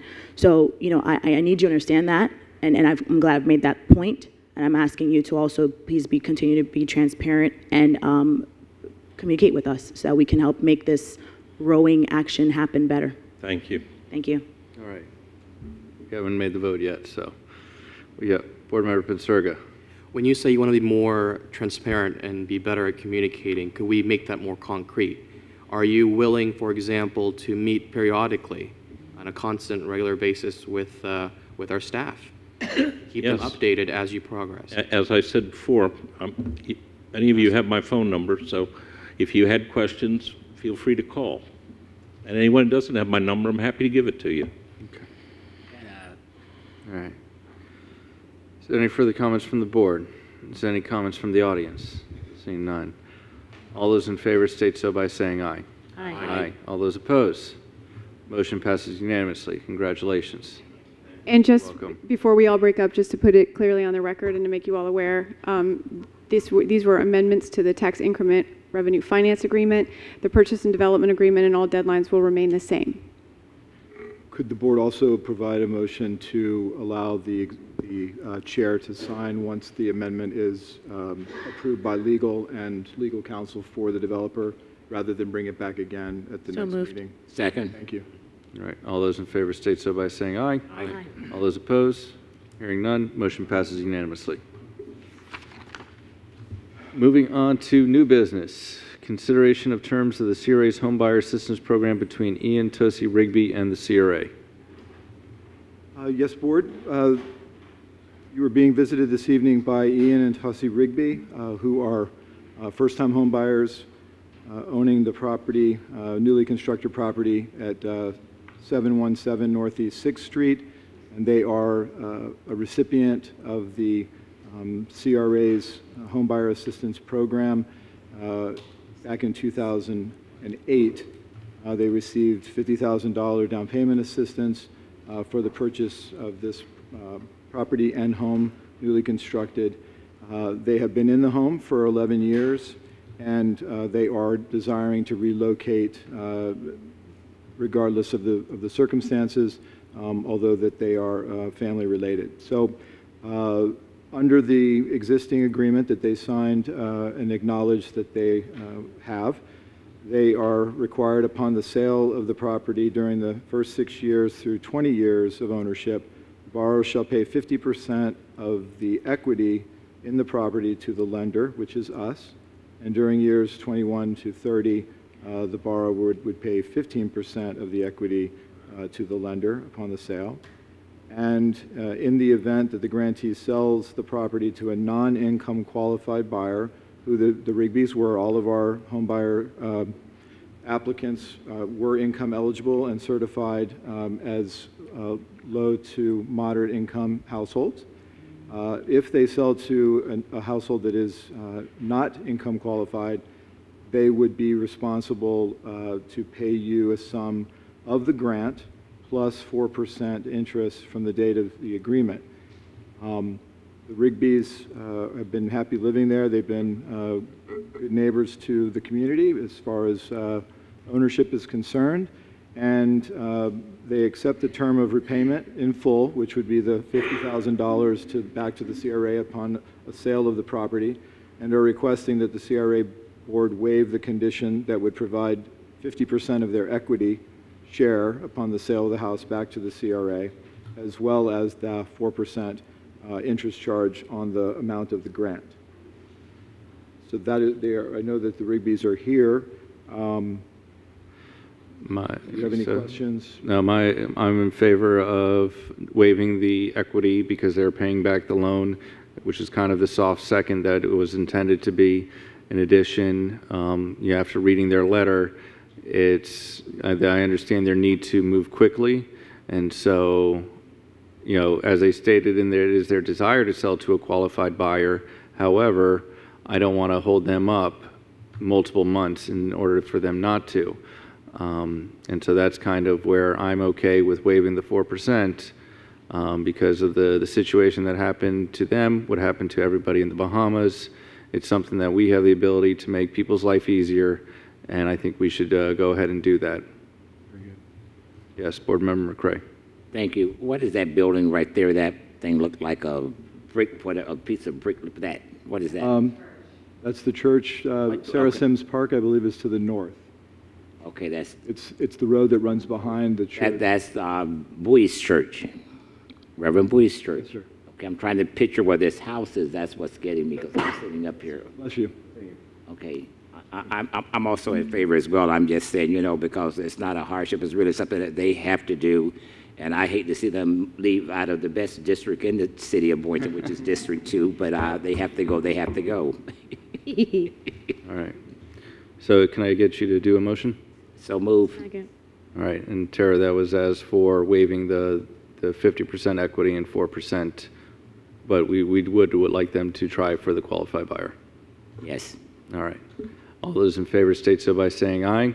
Aye. All those opposed? No, finish the vote and just saying something. Is there anybody opposed? No one's opposed. Motion passes unanimously. The motion was for option 1, correct? To a non-qualified, but the hope is for a qualified. Correct. So it's completely, by terms of the agreement, it's waived, but you're offering to help them sell it to a qualified. We're doing with our CRA to offer them to help sell it. However, we understand that they're not required to do that. Okay. There's no penalty. Correct. That's, I'm just making sure that the terms of the agreement or any amendment are understood. Yeah.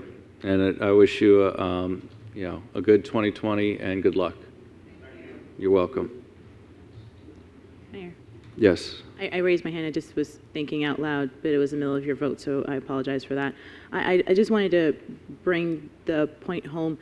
Who built these homes? They were built through the CDC, and I don't believe this was an RTG house, but it was during our home buyer assistance program with the CDC, the Delray Beach CDC, the faith-based CDC, and the city through the development department.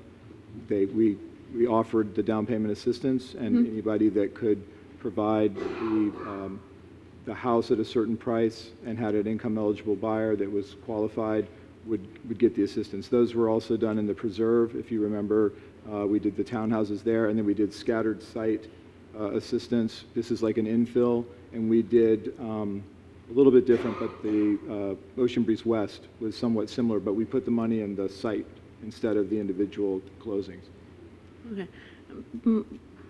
So when these homes are built, they're not built handicap accessible, or at least made where they can be modified if needed? Yes, they can all be modified if needed. Okay. But it's a tough situation. No, I get it. I get it. All right, moving on to item 15B, consideration of an interlocal agreement between the Boynton Beach CRA and Solid Waste Authority of Palm Beach County. Yes, Tweeshot again for the record. This is the blighted property grant that's been issued by the Solid Waste Authority. This is our 4th year of receiving it. And as indicated in the staff report, we've increased our grant award through the years. This is for site work and demolition for 2 properties that the CRA will be demolishing or will be addressing the slum and blight. This, we are one of the 6 that has been awarded, and there were a total of approximately 14 applicants that have applied throughout the county. The grant agreement is similar to what you have executed last year, with the exception of the properties and also the grant amount. The staff and the legal counsel has reviewed it. We've issued a track change back to the Solid Waste Authority as of Friday, and hopefully we will get their response back. The direction is for the board to approve the interlocal agreement, the draft seen there in the attachment, and also authorize the board chair to sign upon final legal review, since we may not have the ability to wait till February's meeting. We'd like to have this underway. The grant disperses in 2 parts. The first part is upon execution of the grant agreement, and the second part is upon final completion of the last, I believe, activity. So 115 North Federal Highway, is that our... That's the temporary library, and then the other... And so you're asking for us to destroy it, tear it down? This was also basically to have that also be converted to a parking spot. So it's the CRA demolition grant application, because I'm not okay with tearing down the 115 North Federal Highway, because it's still, I know that there's holes in the roof, but I'm not ready to tear that building down, putting up a parking lot when there's 2 parking lots right next to it, and they're not full most of the time. Most of the time they're empty, and people use the library parking lot for the properties on Ocean Avenue. Well, Chair, I think that when the item was presented for the application to the Solid Waste Authority, it was at that time the intent to put the property out for request for proposal. Mm-hmm.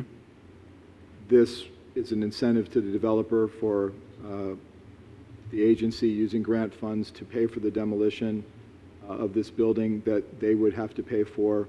Otherwise, again, it's providing kind of a little bit cleaner site for the developer, which should expedite that process. But there's no developer. There's nothing there for multiple years. And this is a building that can be used. We've been using it for the past year and a half, and we don't know the costs to fix it versus the cost to tear it down. Is the intent to not RFP it or to occupy it? For me, I know that there's a city also needs a lot of different uses for their things, and so do we receive the grant for the demolition, and so if we accept, we have to demolish it, or we have to repair it? Change the property address? Well, this is specifically for the building, and before we submitted the grant, we did ask the city staff the option of converting it and how it could be, you know, what the cost of the price to convert it. The temporary library use was pretty much in there just as a temporary basis. There were some fire code.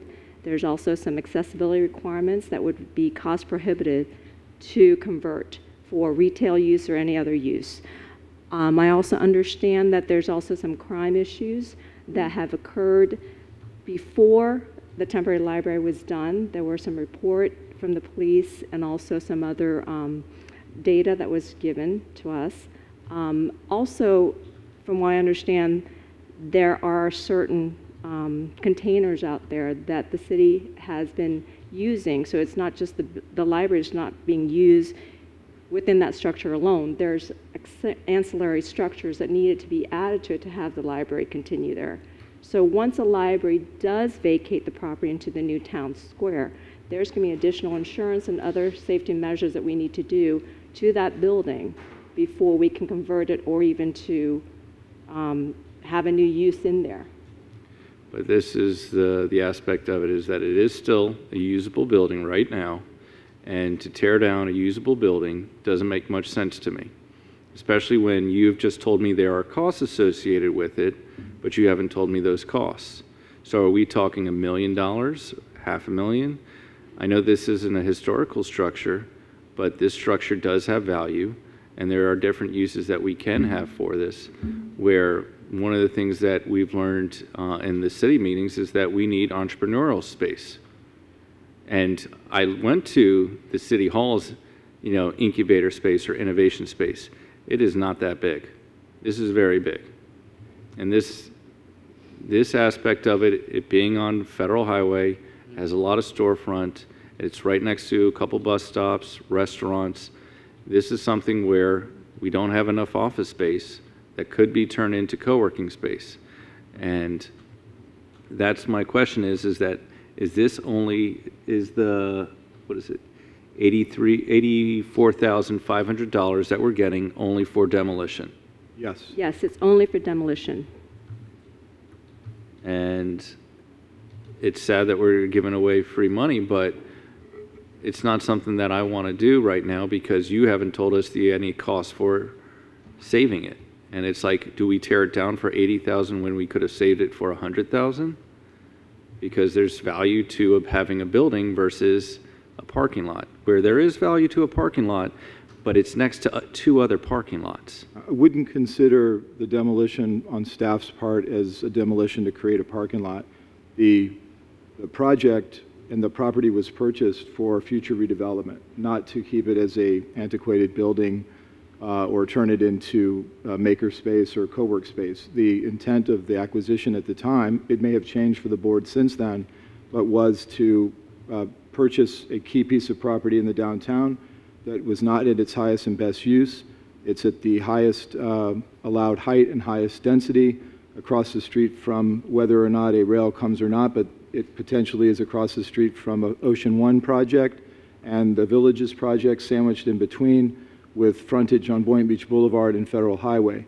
I think that the intent of the acquisition at the time, other than to help the city save some money on their lease, which we did according to one of the reasons we justified purchasing it was the savings to the city of $1 million. If the intent was to purchase the property and the building and reuse it as some type of commercial structure, that was, at the time, I don't think on the forefront of discussion. Again, it could change. But, and we don't have to accept the grant. We have had now, this is our 4th year of being awarded the grant. We can contact the Solid Waste Authority and see if we can have the opportunity over the next 6 months to assign that value to another part of the project, or give them back the $84,000 and just use the amount that is awarded for the railroad, North Railroad property. But I think that this clearly represents a discussion that we need to have, and staff had planned to, I guess, as we prepared an RFP or brought forward to you the idea of the CRA is moving out, the city is moving out, and several months ago, the plan for 115 was discussed by the board and staff, what we were going to do, and do we wait until the city moves out before we think about what to do with it next? And I suppose... have we had a discussion what we wanted to do with it, this board? I mean... Briefly at the purchase with regards to the hypothetical train station and parking. Yeah, but that was still hypothetical at that time. So we have not had a discussion with what we want to do with it. And so this is our opportunity, I guess, to have the discussion where... Sir. Absolutely. The CRA, our CRA staff has given us the option to help demolish it based upon the Solid Waste Authority's option, or go with the unknown, because for me, of what I've seen what the CRA has done with MLK, with the Cottage District, with the other properties that we've bought, we've only pretty much tore down buildings. And the fact is that this is currently a usable building. Whether it's usable in the future or not, that's something. And the fact that it's $82,000, it's not, is that the whole cost of the demolition, or are we still going to have to add more? We can certainly absorb that cost. We applied for the grant because it was available and we've been getting it. But again, it's okay. And for me to tear down a building that is currently usable, that has enough parking, that there are 2 parking lots next to it, doesn't make the sense to me. Because there's so many different uses for that building. It has an elevator for the 2nd floor. It has stairs. It has bathrooms. There are aspects where we need to close off the building because we don't need the drive-through when it was once a bank. However, to decide whether to demolish it or not demolish it is the decision that we have tonight. I'm not in favor of demolishing it because there's still use of it, and if we demolish it, it will be a parking lot, and the use will be similar to Davis Camelier's property. We'll use it on special events and festivals, and that's it. We really won't have any more use to it. And there really won't be any jobs associated with that building. And I think one of our key goals is to help create jobs, and by having buildings, we can help create jobs. So I'm in favor of accepting the grant for the 1001 North Railroad Avenue, and I don't think we can change that to... if I may, in our grant application, we had asked for the construction activities or demolition activity associated with 115 not to be done until August. So if the board would like, and there's ample opportunities for us to give back the money if we don't use it. If the board chooses to, we could actually do some, just secure some inspector to come in and get you a good valuation of the conversion to office and or retail or any other permitted use within that zoning district, and come back with you within the next couple of months for that. I think that's very reasonable, so that we can determine what are the costs to repair, what are the costs to make in compliance, and to see if do the cost value analysis versus the demolition.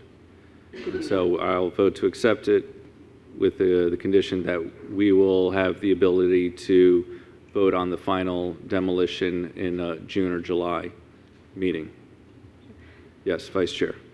I have no problem with that, but just to put my expectation on the path moving forward on this is that I wouldn't want to invest in the property or put a tenant in the property, because my expectation is that whether we knock it down in the next couple months or in 6 months or 12 months, that the building will be knocked down. It's an old church on a prime piece of redevelopable real estate that we paid top dollar for to redevelop. So my concern would be if we put anybody in there as a tenant, no one's going to sign up to be a tenant under the fear that in 3, 6, 12 months they're going to be booted out of the property. So I have no problem looking into the costs associated with it, because we don't have any urgency to knock it down, but I would be reluctant to try to utilize it, because it was always my hope that as soon as the library was done, or even prior to when the library was done, because we know there's a date certain, that we would start to put an RFP together,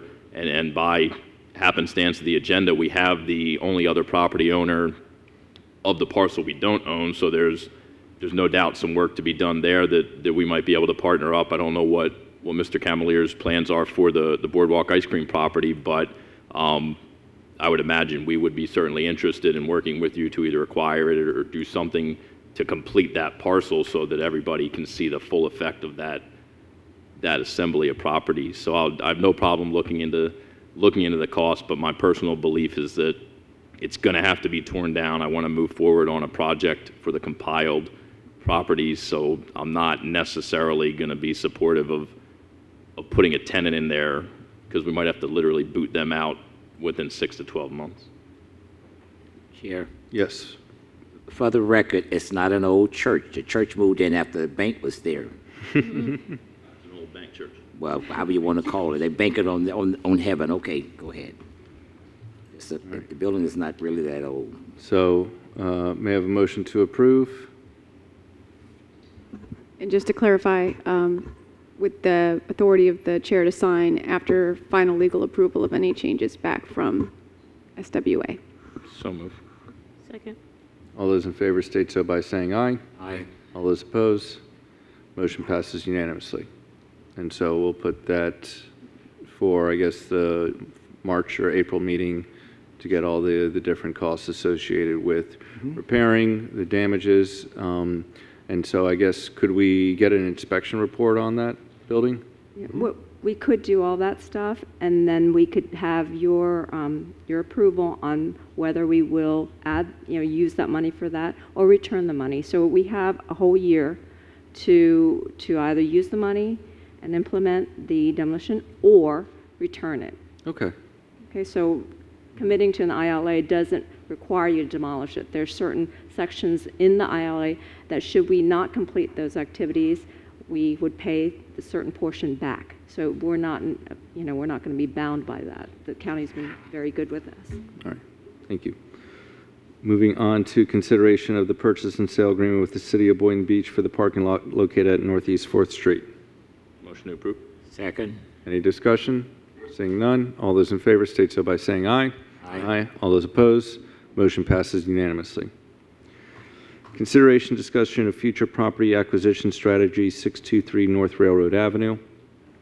I believe Michael, we talked about that there's two aspects of this. Is one if we want this property, and one if the policy for a board member to speak with the executive director. How do we bring up properties for consideration within the CRA area? And if I may just talk about the second part of that before you talk about the first part. This is just partially a discussion for you all to have about the authority of you as a board versus as individuals, and for you to decide how, when, and if you want to authorize each other to ask staff to move forward with projects before they come before you. So I think as it currently stands, and Michael, interrupt me if I say something I'm not supposed to, but as it currently stands, one of you are free at all times to bring something to staff's attention that they will ultimately bring to the board, who is the body. You are the CRA only when you sit as a board. So I think staff's current strategy is to take all requests and information from you, bring it to the board at a board meeting, and then let you all direct them how to move forward. So I think we just wanted confirmation of that from that perspective, and that this would be the first instance of that with this particular railroad. No, it's not. Oh, well. So there was the first instance of this in 2020. How about that? Yeah, 2020. So no, the other instance was on the property next to the garden on Northwest 6th Avenue that went up for tax deed sale that I brought in front of the CRAs. And we made a vote on it, and we bought the property through tax deed. So this is just to have that dialogue and make sure you are all comfortable with that process and don't want to make any changes to it. Board Member McCray, would you like to begin? Thank you. The dialogue that I like to have is that if we see property, I'm just saying, I don't mind you approaching the chair, the director. My concern is that I don't want board members going in talking to the property owners and then coming to the chair. That's my concern. First to be the chair, or nah, forget the chair. You're the one messing up anyway. Yeah. Over here, okay, the director.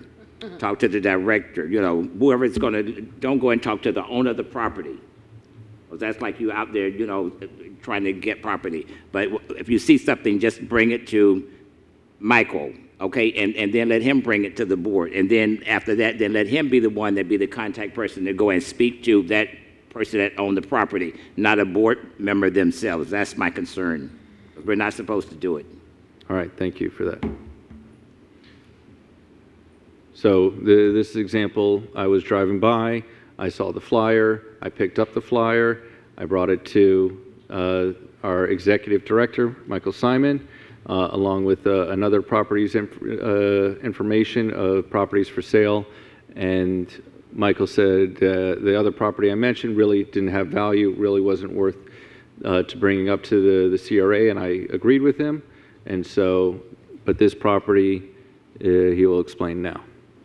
Yes, so the property that we are discussing now as to whether the board has interest in pursuing or just noting it's for sale and trying to solicit other developers for it is the property located at 623 North Railroad Avenue, which is the property on North Railroad directly behind the Easy Pay Tire store. You can see in the aerial the Ferrazzoli Marble is to the south there on Railroad, and our new South Florida Mastercraft expansion is there in the upper right-hand corner. You can see the building from Federal Highway. The asking price is $985,000. I visited with the owner and toured the building. It does have parking. It's a very nicely constructed building, and with the area that has the higher ceiling, it's a good light industrial structure. Ideally, I think for our community, it would be great to have another industrial use come in, like a single business or some type of business to acquire it. We immediately reached out to several brokers that we've been in contact with over the last 6 months for other properties and other buyers. This one was not available at the time. And we informed them about it and felt that the price per square foot for an end user would be great. Ideally, you know, an end user buying it puts it back on the tax roll, and you keep that value high and you keep the tax coming in. If we purchase it, it takes it off, of course. And I don't particularly right now, even discussing some type of co-work space or maker space. We had a discussion as staff, and we've always had these in our meetings with you as board members and city staff, that we're not short on ideas, but linking the idea to the end user, like a co-work space or a maker space or some type of training facility for job creation, all those things are very on the forefront of our thought, but it's finding the entity that's out there looking for that space that's harder to match the two together. So I think that from a staff perspective, financially, we could certainly find the money. I don't think that it's a priority acquisition as similar to if it were next door to a property that we owned or a project site we were working on. But we have not stopped as staff promoting it to anyone that calls. We'll push it any way we can to help sell it. I hate to see the company leave. It's a family-owned business, cabinet business, but the owner is looking to relocate to North Carolina, and his son is moving to Delray to pick up the business. So it's a nice building. Board Member McCray, would you like to begin? Yeah, thank you. I'm with you, Executive Director. This is not a priority for the CRA.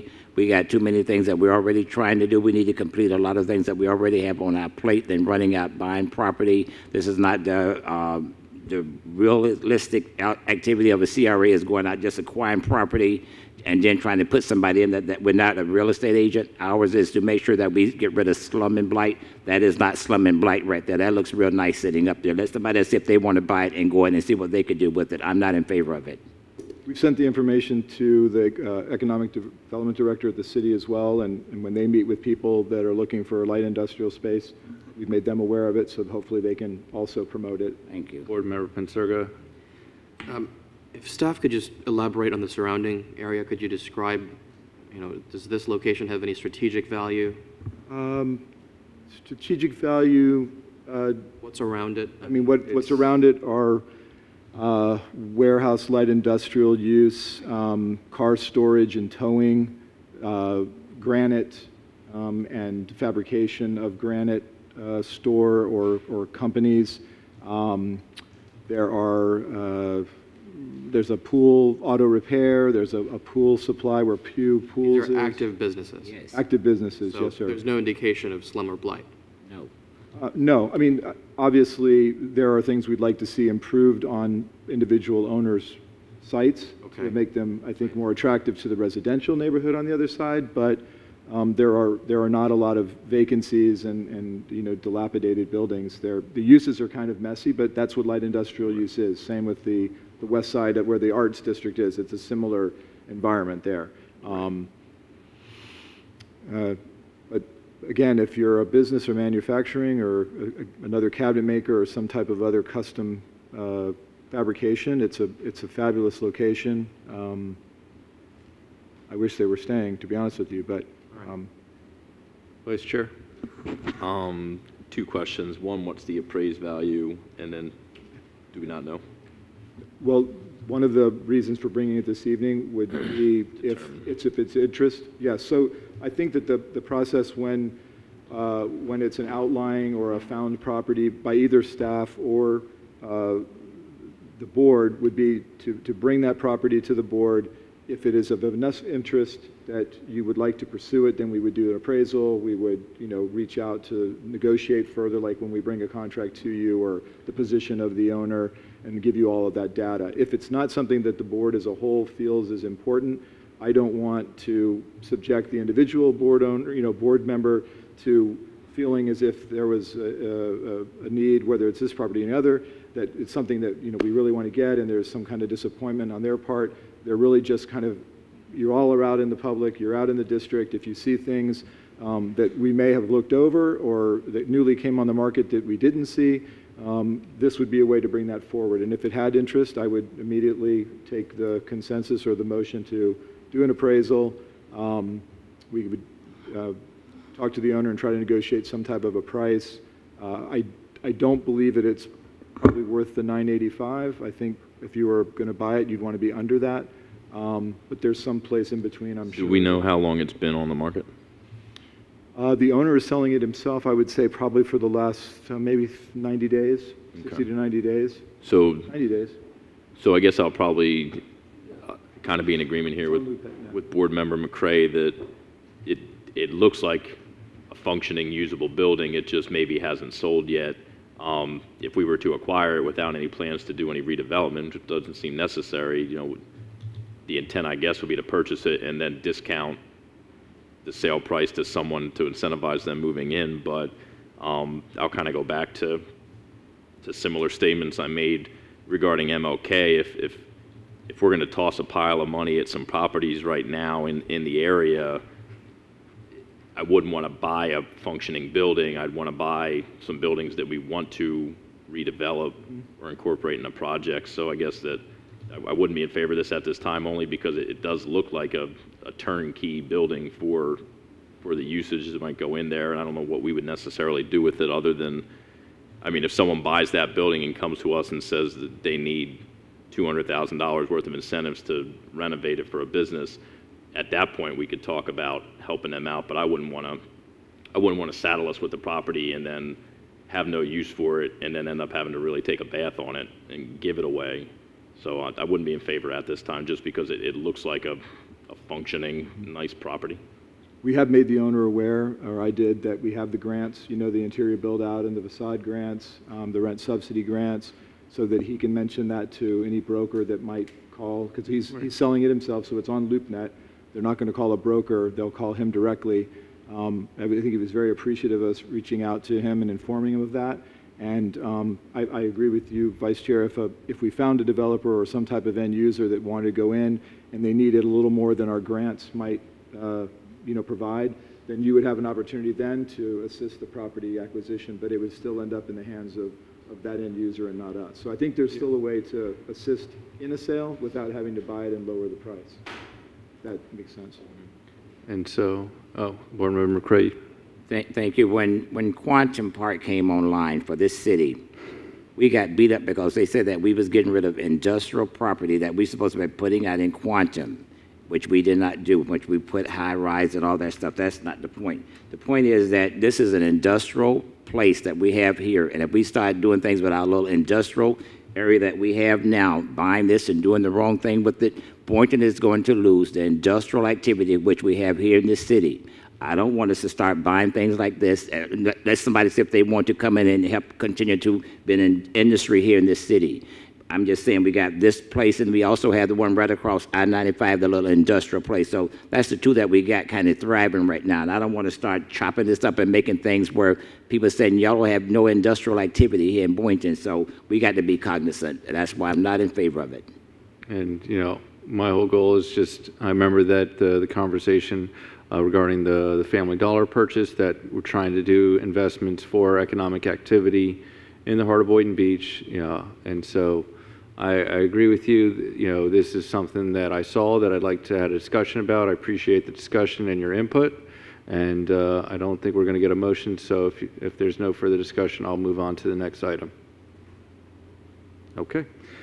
Moving on to consideration discussion regarding assignments to the CRA Advisory Board. And I spoke with Michael about this, and he was saying that we should try to do it on an as-needed basis, not necessarily every meeting, so we can tell them ahead of time. We definitely would want them on an as-needed basis to review the annual budget and make recommendations to us. However, they don't necessarily need to have a meeting regarding the purchase and sale of the city's parking lot to us as the CRA. And so that's kind of where I'm at, to make sure that they're not meeting for really no purpose.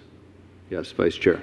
And that's kind of my position, and I thought that was how we were operating, but maybe it's not exactly that anything that goes before them would be at the will of this body. And I certainly wouldn't, with regards to letters of intent, I would never want to see something go to the CRAB first before we had a chance to weigh in or direct them to advise us on it. So I'm in favor of everything needs to be gone through this board to the advisory board. Nothing automatically goes there. So if there is not an assignment from the board, then there's not an agenda, there's not a meeting. If there is something that you feel that has come before you that you want the input, then we hold the meeting. So that's great. That helps me a lot, as opposed to a standing agenda or something like that. That's great. I would appreciate a motion to formalize that, and I would make the motion something to the effect of the CRA board agenda will only contain items assigned to it by a majority of the CRA board. So move. Second. Any further discussion? Seeing none, all those in favor state so by saying aye. Aye. All those opposed, motion passes unanimously. Thank you very much. Thank you. Does anybody want to add an item to the CRA Advisory Board? Yes, Vice Chair. Not to add, but just to wrap up the meeting, I do want to thank you for putting forth that property, and I don't have any issue with board members. I don't like the idea of us having the freedom to put random stuff on the agenda, but as far as property acquisitions go, I have no problem entertaining a discussion if any one of us sees something and brings it to the executive director and his staff. So I do, even though I didn't move forward to support the purchase, I do appreciate your efforts on that, Chair. Mm-hmm. I support his efforts as well, but as a procedure, that's the only thing I'm concerned with. I have one question. What time is the commission meeting tomorrow night? 5:30. Hear that, Lori? I will say I like the 7 p.m. All right. Is it really 7:42? Yeah. Because So anything on regarding the future agenda item? Again? Anything for the future agenda item? Seeing none, may I have a motion to adjourn? So move. Second. All right. Thank you, board. Thank you very much.